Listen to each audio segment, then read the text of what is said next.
Hello hello hello everyone, hello India, hello मेरे भारतवर्ष। कैसे हैं आप लोग? कैसा है हर कोई? Good evening, good evening. बहुत बढ़िया, मैं बहुत बढ़िया। उम्मीद है आप भी अच्छे होंगे, उम्मीद है आप भी अच्छे होंगे। और जेई के इतने लेक्चर होने के बाद 5-6 लेक्चर आपके हो चुके हैं, उनके बाद आपको एक बात का वादा किया गया था कि आपके डाउट्स का केटरिंग किया जाएगा और डाउट्स लेने वाले भी वही होंगे जो आपको पढ़ा रहे थे। तो बच्चों, आपको हमने स्कैनर भेजा था। हेलो हेलो हेलो एवरीवन, नमस्ते नमस्ते। बहुत बढ़िया, शानदार। मैं बहुत अच्छा हूं, आप भी बहुत अच्छे होंगे। हाँ जी जी, बहुत बढ़िया।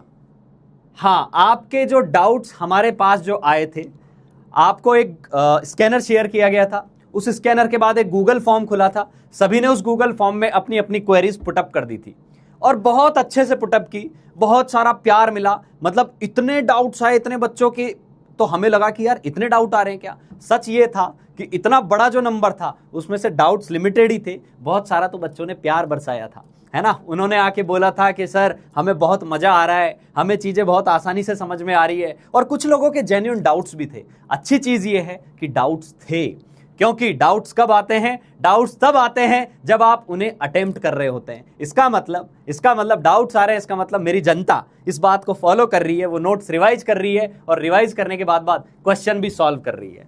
तो हमने क्या किया? क्या सभी को बहुत अच्छे से दिख पा रहे हैं? हाँ जी, बहुत बढ़िया। तो हमने क्या किया?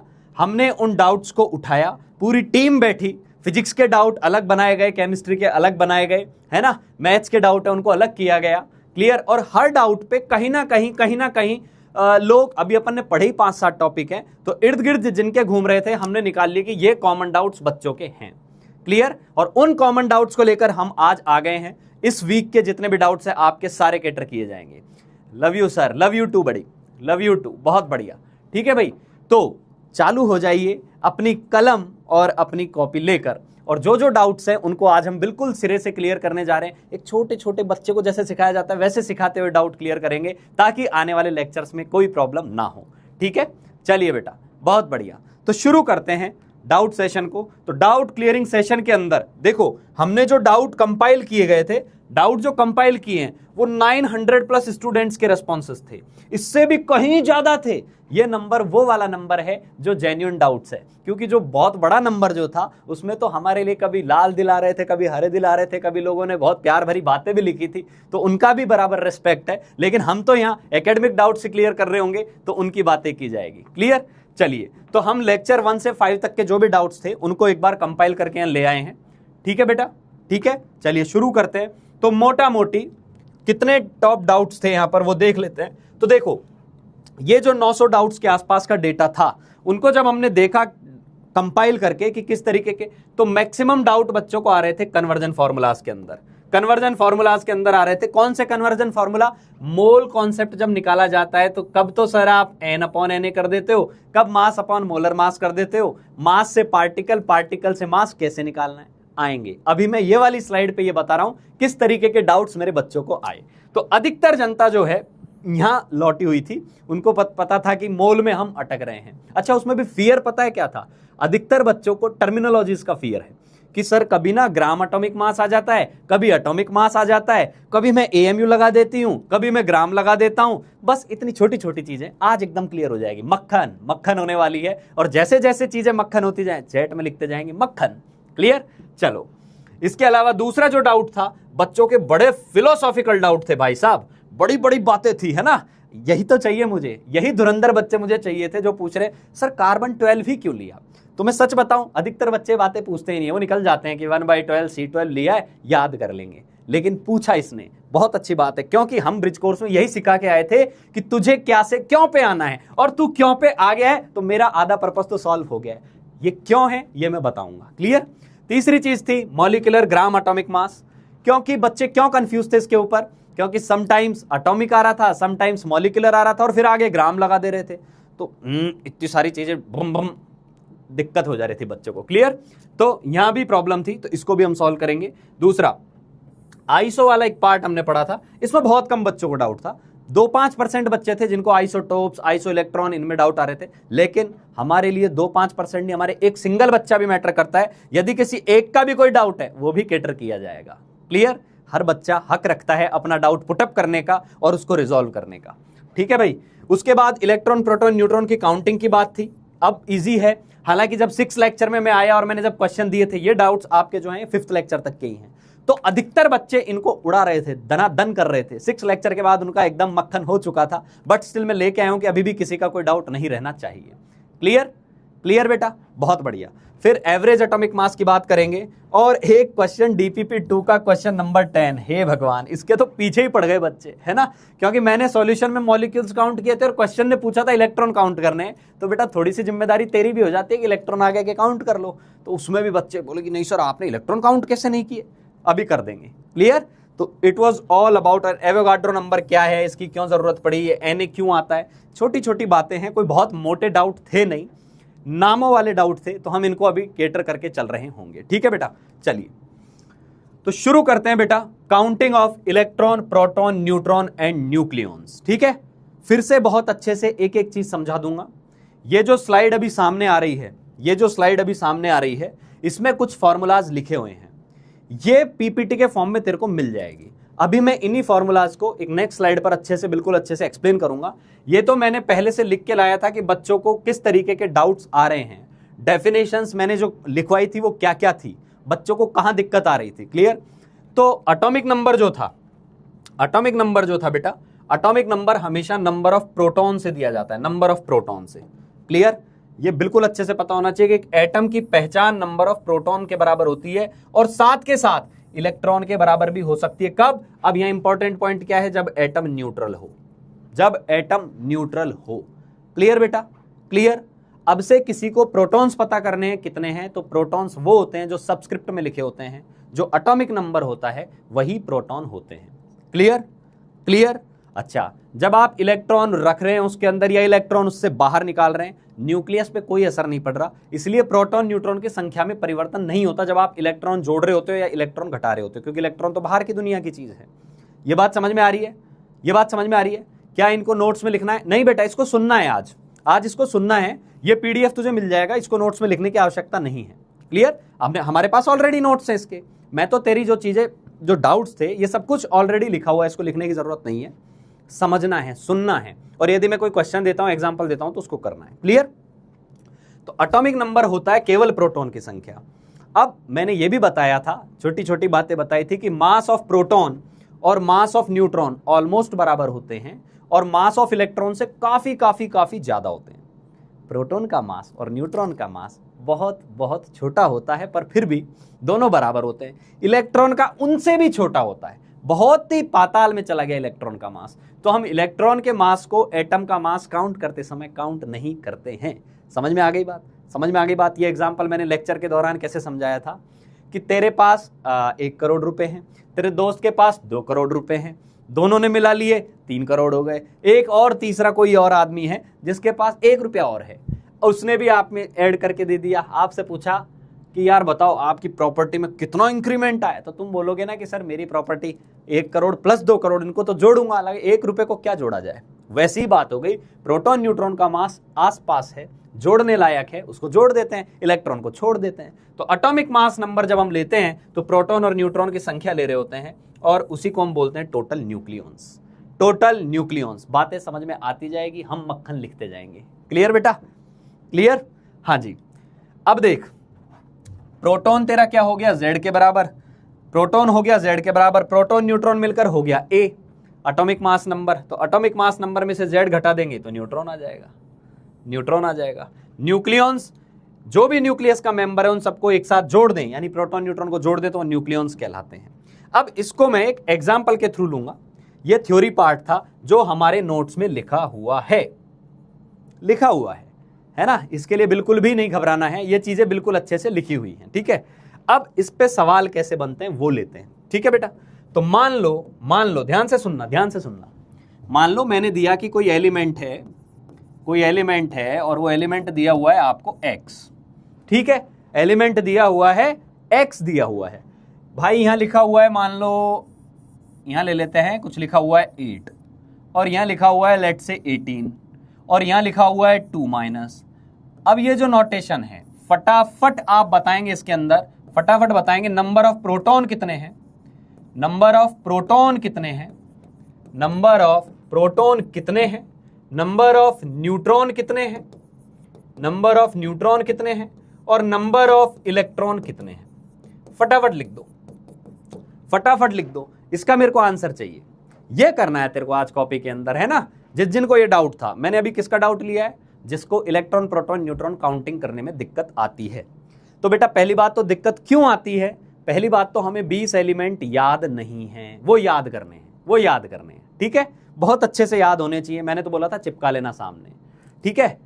हाँ जी, अब आंसर आना चालू हो गए, आंसर आना चालू हो गए और आंसर में गलतियां भी आ रही हैं। हाँ नहीं, अधिकतर बच्चों के सही आ रहे हैं, अधिकतर बच्चों के सही आ रहे हैं, ठीक है भाई, ठीक है। तो मैं ये मान रहा हूं, ये आंसर देखते हुए मैं ये मान रहा हूं कि प्रोटॉन न्यूट्रॉन इलेक्ट्रॉन काउंट करना मेरी जनता को आता है, बहुत अच्छे से आता है। तो प्रोटॉन कितने हैं सर, प्रोटॉन तो वो होते हैं जो सबस्क्रिप्ट में लिखे होते हैं, जो नीचे लिखे होते हैं। तो प्रोटॉन आ गए 8, प्रोटॉन आ गए 8। अब ध्यान से सुनेंगे, न्यूट्रॉन कितने हैं, ये ए लिखा होता है ए, तो ए में से जेड घटा देंगे, यही तो होगा। तो ए कितना है 18, जेड कितना है 8, सर 10 है, 10 है। समझ में आ गई बात। सर इलेक्ट्रॉन काउंट करने के समय थोड़ा सा केयरफुल रहना है। केयरफुल कैसे रहना है, if it was neutral, if it was neutral, if it was neutral, मान लो ये न्यूट्रल होता, if it was neutral, then number of electron कितने होते, देन नंबर ऑफ इलेक्ट्रॉन उतने ही होते जितने प्रोटॉन हैं। तो कितने होते, 8 होते। लेकिन क्या ये न्यूट्रल है क्या, नहीं, ये न्यूट्रल नहीं है, इसमें 2 इलेक्ट्रॉन एक्स्ट्रा ऐड किए हुए हैं। तो आपके इलेक्ट्रॉन आ जाएंगे 8 + 2, तो 10 इलेक्ट्रॉन आ गए, 8 + 2 तो 10 इलेक्ट्रॉन आ गए। समझ में आई बात, समझ में आई क्या बात, क्लियर। तो यानी यहां जो -2 दिया हुआ है, मतलब 2 इलेक्ट्रॉन ऐड कर दिए, क्लियर। चलो बहुत अच्छी बात है, बहुत अच्छी बात है। अब मान लो मैंने अगला लिया कोई y, अगला लिया मैंने y ले लिया, ठीक है, y, और मैंने यहां पर लिखा कि मान लेते हैं ऐसा कुछ, ये 19 है और ये 39 है और ये +1 है, +1 है, ठीक है। बताइए प्रोटॉन कितना, न्यूट्रॉन कितना, इलेक्ट्रॉन कितना। छोटी छोटी बातें, बहुत बेसिक, फटाफट बताओ, फटाफट बताओ। हाँ जी, answer answer answer answer. Ion पे भी आएंगे, आयन पे भी आएंगे, बिल्कुल बताऊंगा, ठीक है। हाँ जी, आंसर बताइए। हाँ भाई लाइव है ना सभी लोग, हाँ फटाफट आंसर। हाँ तो प्रोटॉन आया 19, न्यूट्रॉन कितना आएगा सर, न्यूट्रॉन आएगा A - Z, 39 - 19 कितना आया, 20 आ गया, ठीक है। इलेक्ट्रॉन, इलेक्ट्रॉन आना चाहिए था 19 आना चाहिए था, लेकिन 1 इलेक्ट्रॉन कम है, यहां प्लस है तो यहां माइनस हो जाएगा। तो कितने आए, 18 इलेक्ट्रॉन आए। ये बात समझ में आई, ये बात समझ में आई, क्लियर। तो हमने नंबर ऑफ इलेक्ट्रॉन का एक फॉर्मूला बना लिया। नंबर ऑफ इलेक्ट्रॉन का फॉर्मूला क्या होता है, नंबर ऑफ इलेक्ट्रॉन का फॉर्मूला क्या होता है, अब से नंबर ऑफ इलेक्ट्रॉन होता है number of proton, number of proton minus charge, minus charge. और ये फॉर्मूला कैटायन के लिए भी वैलिड है, एनायन के लिए भी वैलिड है। चार्ज का वैल्यू साइन के साथ रखना है, चार्ज का वैल्यू साइन के साथ रखनी है, विद साइन रखना है। कैसे, जैसे यहां मैं नंबर ऑफ इलेक्ट्रॉन निकाल रहा था तो मैंने क्या लिखा, नंबर ऑफ प्रोटॉन कितने हैं, 8। नंबर ऑफ प्रोटॉन कितने हैं, 8। 8 में से सर ने बोला चार्ज घटाना है तो माइनस कर दिया, लेकिन चार्ज कितना है, चार्ज विद साइन रखना है, तो विद साइन रखा तो एक बार और माइनस आया तो तेरा 10 आएगा। तो ये दो तरीके हैं, या तो हम रट लें कि कैटायन में घटाते हैं, एनायन में जोड़ते हैं, या तो ये रट ले, या फिर ये बोल दो कि प्रोटॉन माइनस चार्ज। अब यहां चार्ज क्या है, यहां विद साइन रखना है, तो यहां नंबर ऑफ इलेक्ट्रॉन कितने आ जाएंगे। यहां दूसरा मेथड क्या था नंबर ऑफ इलेक्ट्रॉन का, इस वाले केस को अपन कैसे लिख सकते थे नंबर ऑफ इलेक्ट्रॉन के लिए, तो नंबर ऑफ इलेक्ट्रॉन यहां आता 19 माइनस चार्ज +1 है, +1 है, तो माइनस प्लस क्या होता है माइनस, तो ये क्या आ गया 18 आ गया। समझ में आ गई बात? समझ में आई क्या बात? समझ में आई क्या बात? सर बैकलॉग बन गया बेटा, ये वही मौका तुझे मिला है कि तेरा कोई बैकलॉग बन गया है, तो उस बैकलॉग को वापस से अपने लॉग में ले आ, बैक से हटा दे, इसीलिए तेरे को डाउट सेशन दिए जा रहे हैं। क्लियर? यदि आप लोगों को counting of proton neutron electron समझ में आ गया है, यदि आप लोगों को काउंटिंग, न्यूट्रल एटम का मतलब क्या होता है बेटा? न्यूट्रल एटम का मतलब होता है जब चार्ज नहीं होता है, जिसके ऊपर कोई चार्ज नहीं होता है। समझ में आई बात? समझ में आई बात? हाँ, समझ में आती जाए तो मजा आ गया, लिखते जाएं। समझ में आता जाए तो लिखते जाएं, मजा आ गया, समझ में आ गया, वाओ, जैसे आप लिख पाए, चीजें समझ में आ रही हैं तो आगे बढ़ें। ये एक डाउट आपका कैटर हो गया। सर चार्ज नहीं दिया हो तो चार्ज देगा भैया, चार्ज नहीं देगा तो तेरे से पूछेगा भी नहीं कि इलेक्ट्रॉन कितने हैं। पॉइंट समझ में आया? पॉइंट समझ में आया? ठीक है, चार्ज देगा वो, सवाल के अंदर बिना चार्ज दिए आपसे पूछेगा ही नहीं। हाँ, कुछ भी नहीं लिखा तो हम उसको न्यूट्रल मानेंगे, तो हम चार्ज को 0 रख देंगे, और 0 रख देंगे तो जितना, अच्छा चार्ज की वैल्यू में 0 रख दूं तो नंबर ऑफ प्रोटॉन और नंबर ऑफ इलेक्ट्रॉन बराबर ही तो आएंगे। चार्ज को मैं 0 पुट कर दूं तो number of electron number of proton बराबर आएंगे। यही तो हमने बोला था कि न्यूट्रल एटम के अंदर नंबर ऑफ इलेक्ट्रॉन और नंबर ऑफ प्रोटॉन जो है वो बराबर होते हैं। आई होप ये बात समझ में आ गई होगी। और ये बात लिखी हुई है कि आयन के लिए इलेक्ट्रॉन की संख्या निकालनी है तो प्रोटॉन माइनस चार्ज कर दो, चार्ज को विद साइन रखो, विद साइन रखो। क्लियर बेटा? बहुत बढ़िया, बहुत बढ़िया। तो हमारा डाउट नंबर 1, जो कि लगभग 33 स्टूडेंट्स को ये डाउट था, है ना, मैंने इसको लिखा मसल मेमोरी में बिठा लो अपनी, इतनी बार ऐसे सवाल कर लो कि आपसे ये डाउट बन जाए। क्लियर? क्लियर भाई? ठीक है, समझ में आया? समझ में आया? और एक टाइप, 2 टाइप के क्वेश्चन और लेते हैं। अब इसमें क्या होगा, जैसे मान लो मैं अब आपको बोल रहा हूं, यहां पर स्पीशीज में काउंट कर रहे हैं, फटाफट बताएंगे बेटा, है ना। मान लो मैंने आपको बोला फॉर एग्जांपल CO2 के अंदर नंबर ऑफ प्रोटॉन बताओ। प्रोटॉन कितने आएंगे, न्यूट्रॉन कितने आएंगे, इलेक्ट्रॉन कितने आएंगे, न्यूट्रॉन कितने आएंगे, प्रोटॉन कितने आएंगे, इलेक्ट्रॉन कितने आएंगे, CO2 के अंदर कितने आएंगे, फटाफट बताएंगे।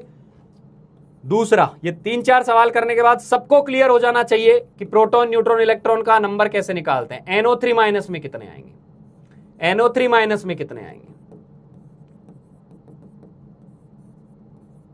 एकदम अच्छे से बताते चले जाएंगे सभी लोग।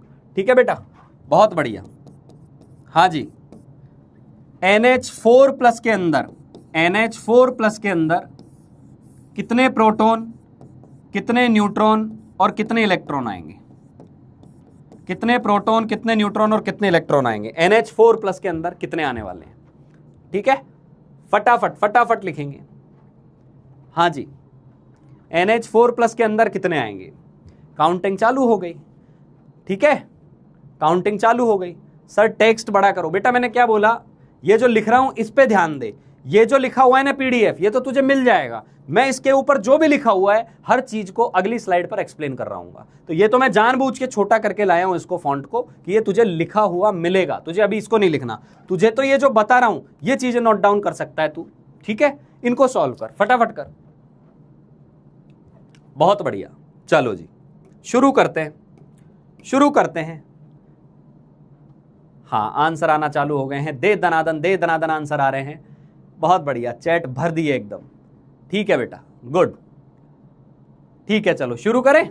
चलो, CO2 में सर कार्बन के अंदर कितने प्रोटॉन होते हैं? 6 होते हैं। कार्बन का एक तो Z याद रखो, Z आपको पता है, एटॉमिक नंबर पता है, तो एटॉमिक नंबर ही तो प्रोटॉन होता है। तो सर कार्बन का होता है 6। मैं इसको बिल्कुल वैसे ही लिख रहा हूं, जैसे हम कैलकुलेट करते हैं, तोड़ के एकदम वैसे ही लिख रहा हूं। ठीक है, तो कार्बन का कितना हो गया बेटा, कार्बन का होता है 6, ऑक्सीजन का होता है 8, अगले ऑक्सीजन में भी होता है 8, तो कितना आया, 22 आया। अब ये 22 आया और इसके ऊपर नेट कोई चार्ज नहीं है, तो ये न्यूट्रल है। तो सर ने बोला जितना प्रोटॉन है उतना इलेक्ट्रॉन होगा, तो ये भी क्या हो गया, 22 हो गया। प्रोटॉन इलेक्ट्रॉन बराबर न्यूट्रॉन। क्लियर। न्यूट्रॉन कितना होगा, न्यूट्रॉन के लिए तुझे पता होना चाहिए कि कार्बन क्या होता है, कार्बन होता है 6C12, तो कार्बन में कितने न्यूट्रॉन हो गए बेटा, 6। ऑक्सीजन क्या होता है, 8O16 होता है सर। ये कहां से पता चलेगा, एलिमेंट वाली लिस्ट से। तो ये भी कितने होते हैं, 8 होते हैं और 2 बार ऑक्सीजन है, सब कुछ 22 है। बहुत बढ़िया। नाइट्रेट आयन में आ जाए, नाइट्रेट आयन के अंदर आ जाओ। नाइट्रेट आयन में आ जाओ। हाँ जी, तो नाइट्रेट आयन के अंदर नाइट्रोजन में प्रोटॉन कितना है? 7 है। नाइट्रोजन में प्रोटॉन कितना है? 7 होता है सर, 7। ठीक है। ऑक्सीजन में 8, कितने बार 8? 3 बार 8। ओके, तो 24 + 7 31। Don't forget this charge. पर सर ये इलेक्ट्रॉन में आएगा कि प्रोटॉन में? इलेक्ट्रॉन में आएगा। प्रोटॉन में काउंट मत कर लेना, प्रोटॉन में इसको काउंट नहीं करना है। समझ में आ गई बात? समझ में आ गई, बहुत बढ़िया। तो ये कितना आ गया आपके पास?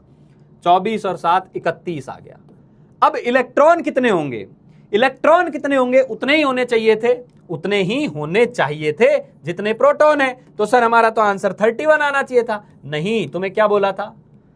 एक और जोड़ दो, एक और जोड़ दो, क्योंकि एक एक्स्ट्रा इलेक्ट्रॉन है। तो ये कितना है? 32। सर मुझे तो फॉर्मूला यूज करना है, मुझे तो ये फॉर्मूला यूज करना है, number of proton minus charge. कर सकते हो, तो फॉर्मूला यूज कैसे करोगे? फिर आप लिखना 31 माइनस चार्ज। तो चार्ज का जो वैल्यू लिखेगा ना मेरे बच्चे, चार्ज का वैल्यू तुझे -1 लिखना है, विद साइन लिखना है। तो 32 आ गए। कैसे भी लिख ले, जैसी तेरी इच्छा है वैसे लिख ले। बहुत बढ़िया। न्यूट्रॉन कितने आएंगे? अब न्यूट्रॉन भी बेटा इनमें इतने ही आ जाएंगे, 31 ही आएंगे न्यूट्रॉन भी, क्योंकि नाइट्रोजन क्या होता है? 7n14 होता है। तो इसके अंदर क्या आ गया? 7 आ गए। और ऑक्सीजन में 8 8 8 आ जाएंगे। ठीक है भाई, ठीक है, ये आ गया। ठीक है, बहुत बढ़िया, बहुत बढ़िया। ये बताओ NH4+ बताओ, अच्छा सवाल है। NH4+ बताइए, अच्छा सवाल है। हाँ जी, NH4+ बताओ, ये बढ़िया सवाल है। सॉल्व करेंगे सभी लोग। हाँ जी,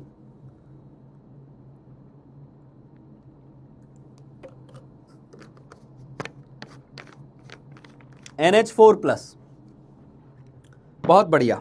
बच्चों ने लिख दिया है ये भी। उसके लिए मुझे नोटेशन पता होना जरूरी है। नाइट्रोजन का नोटेशन होता है 7n14, हाइड्रोजन का नोटेशन होता है 1h1। ये पता होना जरूरी है। चलो अब लिखते हैं, आंसर लिखते हैं। तो प्रोटॉन कितने आए बालक? प्रोटॉन कितने आए थे? सर प्रोटॉन आए हैं नाइट्रोजन के अंदर 7, हाइड्रोजन के अंदर 1 और 4 बार 1, क्योंकि 4 4 हाइड्रोजन है। समझ में आई बात? समझ में आई? तो 11 प्रोटॉन आए। बहुत बढ़िया, बहुत ही बढ़िया। लेकिन हाइड्रोजन में कोई न्यूट्रॉन नहीं होता। हाइड्रोजन अकेला एटम है जिसमें 0 न्यूट्रॉन होते हैं, 0। तो ये क्या आ जाएगा आपके पास? ये आ जाएगा 7 प्लस ये तो फिर 0 ही है, तो 7 ही आ गया। समझ में आई बात? इलेक्ट्रॉन कितने होंगे? इलेक्ट्रॉन प्रोटॉन जितने ही होते, लेकिन एक इलेक्ट्रॉन निकाला हुआ है, तो ये 10 आ जाएगा। फॉर्मूला लिखेगा तो कैसे लिखेगा? तो लिखेगा proton minus charge, proton minus charge. Charge sign के साथ रखना है। प्रोटॉन तुम्हारे 11 थे और साइन जो है इसका प्लस ही आ रहा था, तो +1 करके ऐसे, तो माइनस प्लस माइनस होता है, तो 11 - 1 10। सिंपल सी बात है। क्या सभी लोगों को ये बातें समझ में आ गई? आयंस में इलेक्ट्रॉन, प्रोटॉन, न्यूट्रॉन कैसे काउंट करते हैं? यदि ये आ गए तो वापस से मक्खन या हार्ट। क्लियर? हाँ जी, ये बात समझ में आई। आयन के अंदर कैसे निकालते हैं, आयन के अंदर समझ में आ गया। चलो बहुत बढ़िया, बहुत बढ़िया, शानदार। ठीक है बेटा, गुड, ग्रेट, आंसर आ रहे हैं सभी के। हाँ जी, चलो अब देखो मैं थोड़ा सा गेम बदलूंगा, थोड़ा सा बदलते हैं अब क्वेश्चन का तरीका। मैंने क्या किया? हाँ जी, ध्यान से सुनना। मैंने क्या किया? मैंने लिया यहां पर, ध्यान से सुनेंगे सभी लोग। मैंने लिया यहां पर 10 मॉलिक्यूल्स ऑफ वाटर के अंदर, 10 मॉलिक्यूल्स ऑफ वाटर के अंदर, 10 मॉलिक्यूल्स ऑफ वाटर के अंदर बताइए sum of proton plus neutron plus electron क्या आएगा? ये एक सवाल दे दिया। 10 मॉलिक्यूल ले लिया आपने पानी के, उसमें प्रोटॉन, न्यूट्रॉन, इलेक्ट्रॉन का सम क्या आएगा? फटाफट बताओ, फटाफट जल्दी सॉल्व करो, ताकि हमारा ये वाला डाउट पूरा हो, हम अगले डाउट पे मूव करेंगे। हाँ जी, हाँ जी, फटाफट। बहुत बढ़िया बेटा, बहुत बढ़िया, शानदार।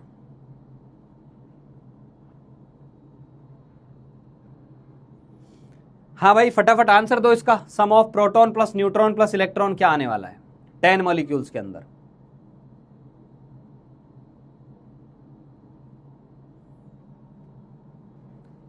ठीक है बेटा, देखो आयन बोलते ही उसको है जब उसके ऊपर चार्ज आ जाए, चार्ज नहीं आया तो नॉर्मल मॉलिक्यूल है, तो चार्ज को काउंट नहीं करेंगे फिर। ठीक है, आ गया, लोगों के आंसर आ गए, बहुत बढ़िया भाई, सम पूछा है आपसे, है ना। तो देखो कैसे करेंगे, जब भी ज्यादा में पूछे तो पहले एक में पता करो, एक में कितने हैं, एक में, एक H2O में पता करेंगे कितने हैं। तो एक H2O में प्रोटॉन कितने हैं, तो हाइड्रोजन में प्रोटॉन 1, हाइड्रोजन में प्रोटॉन 1, ऑक्सीजन में 8, 10 होते हैं सर। न्यूट्रॉन कितने हैं, हाइड्रोजन में तो 0 होते हैं, ऑक्सीजन में 8 होते हैं, तो ये 8 है। इलेक्ट्रॉन कितने होते हैं, अब देखो पानी के ऊपर कोई चार्ज नहीं ना, तो इलेक्ट्रॉन सीधे सीधे प्रोटॉन के बराबर कर दो, 10 होते हैं। ठीक है, समझ में आ रही है बात, समझ में आ रही है बात, बहुत बढ़िया बहुत बढ़िया। इसका मतलब कितना आया इनका सम, एक में कितना सम आया, एक में सम आया 10, 10, 20, 8, 28 आए, सम आया 28। ये एक में आया तो बताओ 10 में कितना आएगा, 10H2O में कितना आएगा, तो 10H2O में क्या आ जाएगा, 10 × 28, 280 आएगा। ये पॉइंट समझ में आ गया, ये पॉइंट समझ में आ गया, बहुत बढ़िया बहुत बढ़िया। एक और अच्छा सवाल, थोड़ा सा एक बेटर सवाल लेते हैं, बेटर सवाल लेते हैं। इस बार क्या किया है, ध्यान से सुनेंगे, ध्यान से सुनेंगे। मान लो मुझे NH3 का सैंपल दिया हुआ है, अब थोड़ा अच्छा सवाल आ गया। NH3 का सैंपल दिया हुआ है, NH3 का सैंपल दिया हुआ है, ठीक है। और इसके अंदर ध्यान से सुनेंगे, इसके अंदर मुझे दिए हुए हैं नंबर ऑफ प्रोटॉन्स, इसके अंदर 50 हैं, नंबर ऑफ प्रोटॉन्स टोटल कितने हैं, 50 है, ऐसा बोला हुआ है। तो बताओ नंबर ऑफ प्रोटॉन्स 50 हैं, तो बताओ देन फाइंड आउट पहला part, number of molecule of NH3 कितने हैं, number of molecule of NH3 कितने हैं। दूसरा, नंबर ऑफ टोटल एटम्स कितने हैं, नंबर ऑफ टोटल एटम्स कितने हैं। करो, सॉल्व करेंगे सभी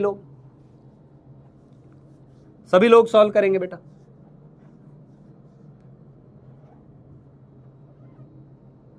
बहुत बढ़िया बहुत बढ़िया, सॉल्व करेंगे सभी लोग।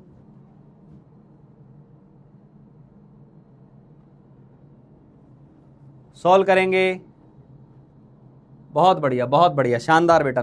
बस हो गया, यही तो डाउट पूरा खत्म करना था। इसको बोलते हैं रिवर्स क्वेश्चन। इसको क्या बोलते हैं, इसको बोलते हैं रिवर्स क्वेश्चन। रिवर्स का मतलब क्या है, रिवर्स क्वेश्चन का मतलब क्या है, अब देखो ध्यान से सुनो, है ना।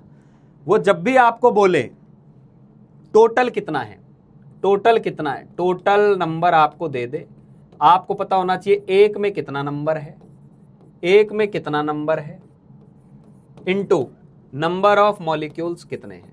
यही तो होगा, यही तो पढ़ा था अभी पीछे। टोटल नंबर कैसे आता है, एक में कितना है इनटू नंबर ऑफ मॉलिक्यूल्स, ये दिया हुआ है। ठीक है बेटा, अब तुम्हें टोटल नंबर कितना दे दिया, टोटल नंबर तुम्हें दे दिया है प्रोटॉन का 50। ये फॉर्मूला अच्छे से लिख लेना। टोटल नंबर किसी भी चीज का दे तो उसका दिमाग में रखना है एक में कितना, तो नंबर ऑफ मॉलिक्यूल कितना। तो टोटल नंबर दे दिया है 50, तो मैं इस फॉर्मूले में वैल्यू पुट कर रहा हूं 50। एक में कितना है, एक NH3 में कितना है, एक NH3 में है 7 + 3 10 है, तो मैंने लिखा 10, तो मुझे नंबर ऑफ मॉलिक्यूल मिल गए। नंबर ऑफ मॉलिक्यूल कितने आ गए बेटा, 5 आ गए। नंबर ऑफ मॉलिक्यूल कितने आ गए, 5 आ गए। और नंबर ऑफ मॉलिक्यूल जब 5 आ गए, तो अब तो क्लियर हो गई चीज। एक में कितने एटम है, 4। एक में कितने एटम है, 4 है, तो 5 में कितने होंगे, 20। एक NH3 में, एक NH3 कंसिस्ट 4 एटम्स, ठीक है। तो 5 में कितने होंगे, 20 एटम्स होंगे। यदि ये न्यूक्लियन काउंटिंग वाला गेम समझ में आ गया है, फटाफट थम्स अप करें। हम अगले डाउट की ओर मूव करेंगे। हमारा एक बहुत मेजर डाउट कि सर बार बार प्रोटॉन, न्यूट्रॉन, इलेक्ट्रॉन, न्यूक्लियॉन्स की काउंटिंग आती है तो हम कंफ्यूज हो जाते हैं, हमें समझ में नहीं आता मॉलिक्यूल कैसे निकालें, एटम कैसे निकालें। क्लियर बेटा, ठीक है। हाँ जी, ठीक है बेटा, हाँ बहुत बढ़िया। आऊंगा, अरे Na वाले फॉर्मूले पे भी आएगा, अभी Na वाले फॉर्मूले की जरूरत ही नहीं है, अभी मोल पे गए नहीं हम, ठीक है। चलो बहुत बढ़िया बेटा। चलिए नेक्स्ट अपना प्रोटॉन इलेक्ट्रॉन न्यूट्रॉन काउंट करने के बाद आइसो वाली फैमिली आती है, ठीक है, आइसो वाली फैमिली आती है। टोटल नंबर मतलब क्या यार, टोटल नंबर बेटा ये टोटल ही तो दिया है ना सवाल के अंदर, टोटल नंबर ये होता है, टोटल नंबर प्रोटॉन का ये दिया हुआ है, क्वेश्चन ने दिया हुआ है, ठीक है। सैंपल में कोई भी चीज देगा तो उसको टोटल मानेंगे कि सैंपल में ये इतना है, मतलब ये टोटल बात कर रहा है। एक में कितना है ये हमें पता होता है, तो हमें उससे ये अंदाजा लग जाएगा कि सैंपल में कितने मॉलिक्यूल्स मौजूद हैं। समझ में आया? बहुत छोटी छोटी बातें, एक की खबर है, पूरे की खबर है, तो पता चल जाएगा ना कि कितनी संख्या है वहां पर, ठीक है बेटा। चलो बहुत बढ़िया। आइसो पे आते हैं, आइसोटोप क्या होता है, आइसोबार क्या होता है, आइसो इलेक्ट्रॉनिक क्या होता है, इसकी चर्चा बार बार की जा रही थी, ठीक है। तो मैं लिखा दे रहा हूं इसको, यहां सब लिखा हुआ है। आइसोटोप्स में मैंने बताया था बेटा नंबर ऑफ प्रोटॉन सेम होते हैं, नंबर ऑफ प्रोटॉन सेम होते हैं, ठीक है। प्रोटॉन सेम होते हैं, पर ए जो होता है ना, ए न्यूक्लियॉन्स वो डिफरेंट होते हैं, साथ के साथ मैंने ये भी बताया था ये एक ही परिवार के सदस्य हैं, हाइड्रोजन ही 1H1 है, हाइड्रोजन ही 1H2 है, हाइड्रोजन ही 1H3 है। क्लियर? तीनों एक ही चीज है, एक ही परिवार के हैं। तो केमिकल प्रॉपर्टी क्या होती है बेटा? सेम होती है। केमिकल प्रॉपर्टी सेम होती है। क्यों होती है सेम? क्योंकि जब एक ही परिवार के तो वैलेंसी सेम होगी, तो कंपाउंड बनाने का तरीका सेम होगा। समझ में आ गई बात? तो केमिकल प्रॉपर्टी सेम होती है, पर फिजिकल प्रॉपर्टी अलग होती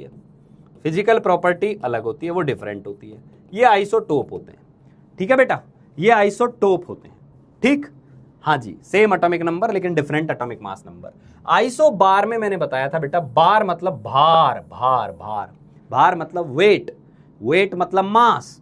अच्छा, कई बच्चे पूछते हैं कि सर यहाँ मास वेट एक ही लेना है। बेटा फिजिक्स में इन चीजों का मतलब अलग हो जाता है। केमिस्ट्री में तेरे को बोले मॉलिक्यूलर वेट, मॉलिक्यूलर मास, एक ही मतलब है। एटॉमिक वेट, एटॉमिक मास, एक ही मतलब है। बिल्कुल कंफ्यूजन नहीं होना चाहिए इस चीज पे। हाँ, कोई आके पूछे मास और वेट की डेफिनेशन अलग अलग होती है, लेकिन यहाँ सवाल सॉल्व करते समय हम उनको इक्वल एक ही चीज मान के चलते हैं। क्लियर? चलो अब यहाँ क्या हो गया, ए तो सेम है ना, ए तो सेम है। जैसे आर्गन का लिया आपने, ये 18 है, ये 40 है। दूसरा आपने ले लिया कैल्शियम, ये 20 है, ये 40 है। तो ए सेम है, जेड डिफरेंट है, ठीक है। तो केमिकल प्रॉपर्टी तो अलग ही होगी, क्योंकि एलिमेंट ही अलग हो गया। केमिकल प्रॉपर्टी अलग होगी, डिफरेंट होगी। अच्छा, सवाल केमिकल प्रॉपर्टी पे ही आता है, फिजिकल पे नहीं आता, क्योंकि फिजिकल प्रॉपर्टी तो यहां भी अलग होती है और यहां भी अलग ही होगी, केवल मास सेम होगा। फिजिकल प्रॉपर्टीज में तो बहुत सारी प्रॉपर्टीज होती है ना, मास तो एक प्रॉपर्टी है। समझ में आ गई बात? ठीक है बेटा, ठीक है, बहुत बढ़िया। अरे मेरे चुन्नू मुन्नू, हंसते रहा करो, मस्त रहा करो। डाउट कोई बहुत बड़ी तूफानी चीज नहीं है, तुझे आया है, सॉल्व होगा, मस्त हो जाएंगे। क्लियर? ठीक है। हाँ, और कल संडे है, कल और आराम मिलेगा। जिन लोगों की कुछ बैकलॉग रह भी गई है, शिद्दत के साथ बैठना, चारों पांचों पीडीएफ निकालना और देखना मैंने कितना कितना चीज मेरे को समझ में आ गई, कितनी नहीं आई, नोट्स में लिखना उनको, और वापस से मंडे से नई शुरुआत के साथ फिर उतर जाएंगे। क्लियर? हाँ, क्या इसको याद करना जरूरी है? हाँ बेटा, इसको याद करना जरूरी है। तुम लोगों को मैंने बताया था ना जेई का तड़का, कि जेई में भी ये सवाल पूछ लिए जाते हैं, छोटी छोटी बातें। ठीक है, ठीक है।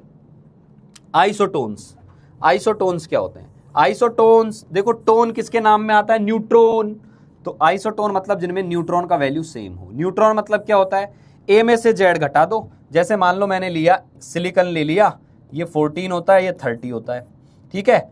फॉस्फोरस ले लिया, ये 15 होता है, ये 31 होता है। तो अब देखो इनमें ना तो नीचे सेम ना ऊपर सेम, ना तो नीचे सेम ना ऊपर सेम, बट ऊपर माइनस नीचे सेम, तो आइसोटोन। ऊपर माइनस नीचे 30 माइनस 14 16 न्यूट्रॉन है। हाँ जी। यहाँ कितने आ जाएंगे? 31 माइनस 15 16 न्यूट्रॉन है। हाँ जी। तो ये आइसोटोन्स कहलाते हैं, आइसोटोन्स कहलाते हैं। समझ में आ गई बात? ठीक है। आइसोबार हो गया। आइसो इलेक्ट्रॉनिक, अब ये तो समझ में आ गया होगा कि इलेक्ट्रॉन निकाल लो और जिन जिन में इलेक्ट्रॉन सेम आ रहे हैं वो आइसो इलेक्ट्रॉनिक होंगे। क्लियर बेटा? छोटी छोटी सी बातें हैं ये आइसो वाली फैमिली थी। ये मेजर डाउट बच्चों का नहीं था, कुछ ही बच्चों का था ये, है ना? ठीक है बेटा, चलिए, बहुत बढ़िया, बहुत बढ़िया। ठीक है, अगले पे चलते हैं। अब आ जाओ भाई, अब आ जाइए यहाँ पर। RAM क्या होता है? सर आपने कहा था n-p is not equal to 0। बेटा वो आइसोडाइफर्स में था, वो आइसोडाइफर्स था, आइसोडाइफर्स, समझ में आई बात? वो आइसोडाइफर्स था, ये आइसोटोन है। चल मैं वो भी लिखा ही देता हूं क्या होता है आइसोडाइफर, हालांकि मैंने क्लास में लिखाया था। आइसोडाइफर वो अलग चीज है। आइसोडाइफर उसमें क्या करोगे, उसमें आपको न्यूट्रॉन माइनस प्रोटॉन निकालना है और वो क्या होना चाहिए, सेम होना चाहिए, पर न्यूट्रॉन माइनस प्रोटॉन का वैल्यू 0 नहीं होना चाहिए। इतनी सी बात थी, ये मैंने क्लास में लिखवाया है ना, डरने की बात नहीं है, हो जाएगा। ठीक है बेटा, ठीक है सर। बैकलॉग्स बन गए, कोई बात नहीं बेटा, शुरुआत है, अभी टाइम है हमारे पास, कर लेंगे। संडे को बैठो, है ना, टाइम निकालो, बैकलॉग खत्म कर लो। अभी एक वीक ही तो हुआ है, ज्यादा तो हुआ भी नहीं। अच्छी बात है कि आप अवेयर हैं इस चीज के लिए कि सर मेरे बैकलॉग बन गए। ईमानदार हैं आप कि आप ईमानदारी के साथ चीजें कर पा रहे हैं। कोई बात नहीं, एक दिन में हो जाएगा, बैठना कल हो जाएगा आसानी से। ठीक है, ठीक है, चलो। हाँ, आइसोस्टर, आइसोस्टर भी था एक। आइसोस्टर क्या होता है? आइसोस्टर में मैंने बताया था कि दो चीजें चेक करो, दो चीजें एक साथ चेक करो। सेम नंबर ऑफ इलेक्ट्रॉन होते हैं, सेम नंबर ऑफ इलेक्ट्रॉन होते हैं, साथ के साथ सेम नंबर ऑफ एटम्स होते हैं। ठीक है, ये एक बार नोट से वापस कर लेना, मैंने एग्जाम्पल भी लिखवाए हुए हैं, कोई मेजर डाउट नहीं है, सिंपल बातें हैं, इजीली हो जाएगा। ये क्लास में लिखवाया हुआ है, लिखने की जरूरत भी नहीं है। क्लियर? चलो आगे बढ़े। चलो जी, फिर आता है डाउट 3 और 4, very very very very very important, और 20-30% बच्चों का डाउट यही था। तो मैं इस स्लाइड पे आऊंगा। पहले मैं आपको बता दूं, रिलेटिव एटॉमिक मास एक अलग चीज है, एवरेज एटॉमिक मास एक अलग चीज है, दोनों अलग अलग हैं, इसलिए लिखा है डाउट 3 एंड डाउट 4। पहले अपन RAM को डिस्कस करते हैं कि RAM क्या था। ठीक है बेटा, RAM क्या हुआ करता था उसको डिस्कस करते हैं। कितने लोगों को RAM अच्छे से आता है? एक बार थम्स अप कर दो, एक बार थम्स अप कर दो, मुझे ये तो पता चले ना कि RAM आता है। वो वाले भी जनता बैठी हुई है यहाँ। RAM क्या होता है, और ये भी भर दो उसके अंदर, आपको RAM के बारे में क्या क्या पता है। वो चीजें यदि आप लिख सके, चैट में मुझे वो शब्द मिल जाए, एक एक वर्ड ही लिख दो। जैसे एक हिंट देता हूं, RAM के बारे में आप लिख सकते हैं यूनिटलेस, और क्या क्या होता है RAM, एक एक वर्ड जिन जिन को पता है वो हिंट लिख दो, मजा आ जाएगा। और उस चैट को पढ़ोगे और चैट में ऐसी चीजें लिखी हुई होंगी तो आधी चीजें तो वहीं सीखना चालू हो जाती है ना। हाँ जी, RAM क्या होता है उसके बारे में लिखना चालू कर दो।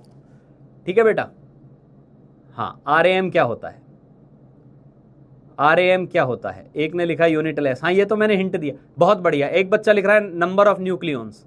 ठीक है, नंबर ऑफ न्यूक्लियॉन्स। ठीक है बेटा, दिव्यांशु ने लिखा नंबर ऑफ न्यूक्लियॉन्स। ठीक है भाई, बहुत बढ़िया। एक लिख रहा है AMU, नहीं AMU तो यूनिट होती है बेटा, और RAM तो यूनिटलेस होता है। बस ठीक है ना, कार्बन 12 के रेफरेंस में। बहुत बढ़िया, बहुत बढ़िया, बस बस बस बस इतना ही चाहिए था। अब देख जरूरत क्यों पड़ी, जरूरत क्यों पड़ी, ये क्लास में बताई थी ये वाली बात कि RAM के साथ क्या दिक्कत है कि हम किसी एटम का मास एक्चुअली किसी डिवाइस से नापना मुश्किल टास्क है, नहीं नाप सकते।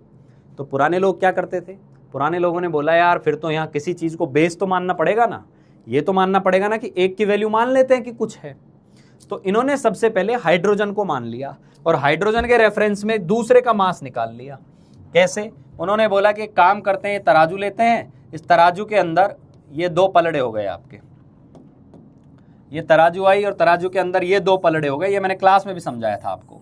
और मान लो मैंने यहां पर देखा कि यार लिथियम का एटम रख दिया, लिथियम का एटम, तो पता चला, अच्छा ये कैसे पता चला, रिएक्शंस करवाई गई, उनके थ्रू ये पता चला कि एक लिथियम जो है ना वो 7 हाइड्रोजन के बराबर है। एक लिथियम जो है वो 7 हाइड्रोजन के बराबर है। ये 7 हाइड्रोजन बना दिए मैंने।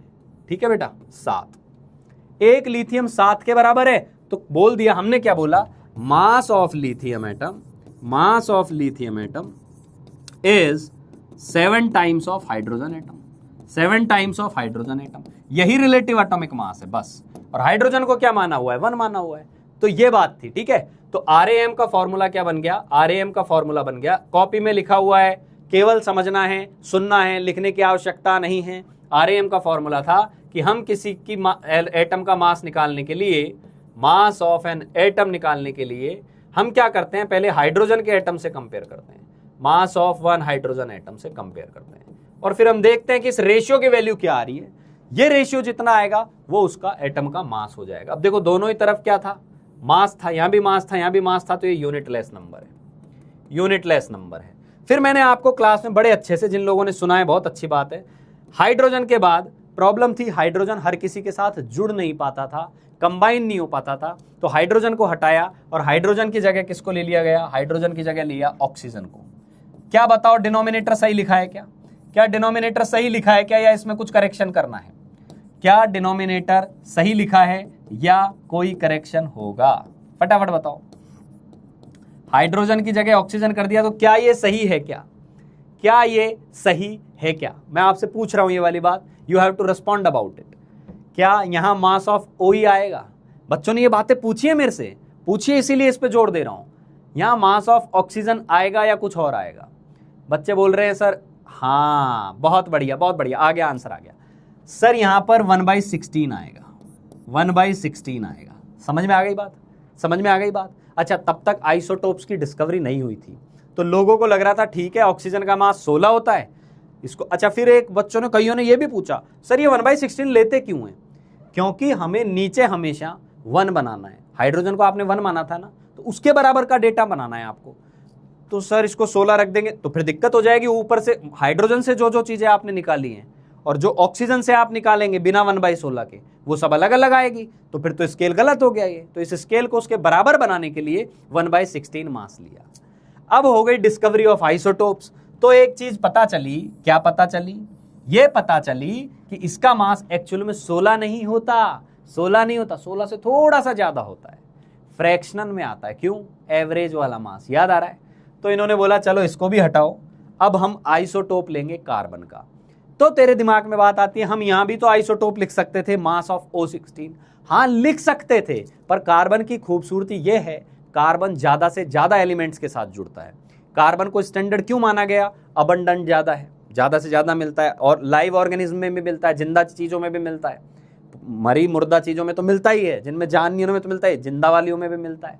तो कार्बन जो है वो अबंडेंस ज्यादा है, ज्यादा मिलता है यूनिवर्स के अंदर, कॉम्बिनेशन ज्यादा करता है, ज्यादा से ज्यादा एलिमेंट से जुड़ता है। तो उन्होंने बोला कार्बन को इज्जत देंगे, तो RAM बोल दिया उन्होंने कि RAM क्या होगा? Mass of an atom, mass of an atom divided by 1/12 into mass of 1/12 into mass of C12 atom. समझ में आई बात? समझ में आई बात? सिंपल सा कॉन्सेप्ट है बेटा, सिंपल सा कॉन्सेप्ट है। सर तो मास O क्यों नहीं लिखा? Mass of O, mass of O ही तो है यार, मास ऑफ O ही तो है, ठीक है, मास ऑफ O ही है, ठीक है। समझ में आ रही है बात? समझ में आ रही है चीज? Mass of O, mass of O लिखते तो 16 आता, तो 1/16 कर दिया तो वो 1 हो गया। 1 क्यों कर रहा? क्योंकि ये वैल्यूज डिस्टर्ब नहीं होनी चाहिए, नीचे वाली वो 1 ही रहनी चाहिए। हाँ बिल्कुल, O16 एटम जा सकता है, लेकिन तब तक क्या था, ये फॉर्मूला जब आया था तब तक आइसोटोप्स की डिस्कवरी हुई नहीं थी, है ना। तो फिर ये तो बाद में लिया कार्बन। दूसरा, आप O16 लिख सकते हैं, गलत नहीं है, मैंने बताया ना, गलत ये भी नहीं है, गलत ये भी नहीं है, गलत ये भी नहीं है, पर इज्जत इसको क्यों ज्यादा मिलती है कार्बन वाले को? कार्बन की रिएक्टिविटी इन दोनों की कंपैरिजन में ज्यादा होती है, बस सिंपल सी बात है, सिंपल सी बात है, ठीक है। हाँ ठीक है। अब यहां आया कि सर C12 ही क्यों लिखा? बेटा मैं यहां कार्बन लिख दूंगा तो फिर वही प्रॉब्लम हो जाएगी जो ऑक्सीजन में हो रही थी, है ना। तो हम स्मार्ट खेल गए। और दूसरी बात, कार्बन के साथ पता है अच्छी चीज क्या है? जब भी कार्बन का सैंपल लेते हैं, कार्बन का सैंपल लेते हैं, तो कार्बन के सैंपल में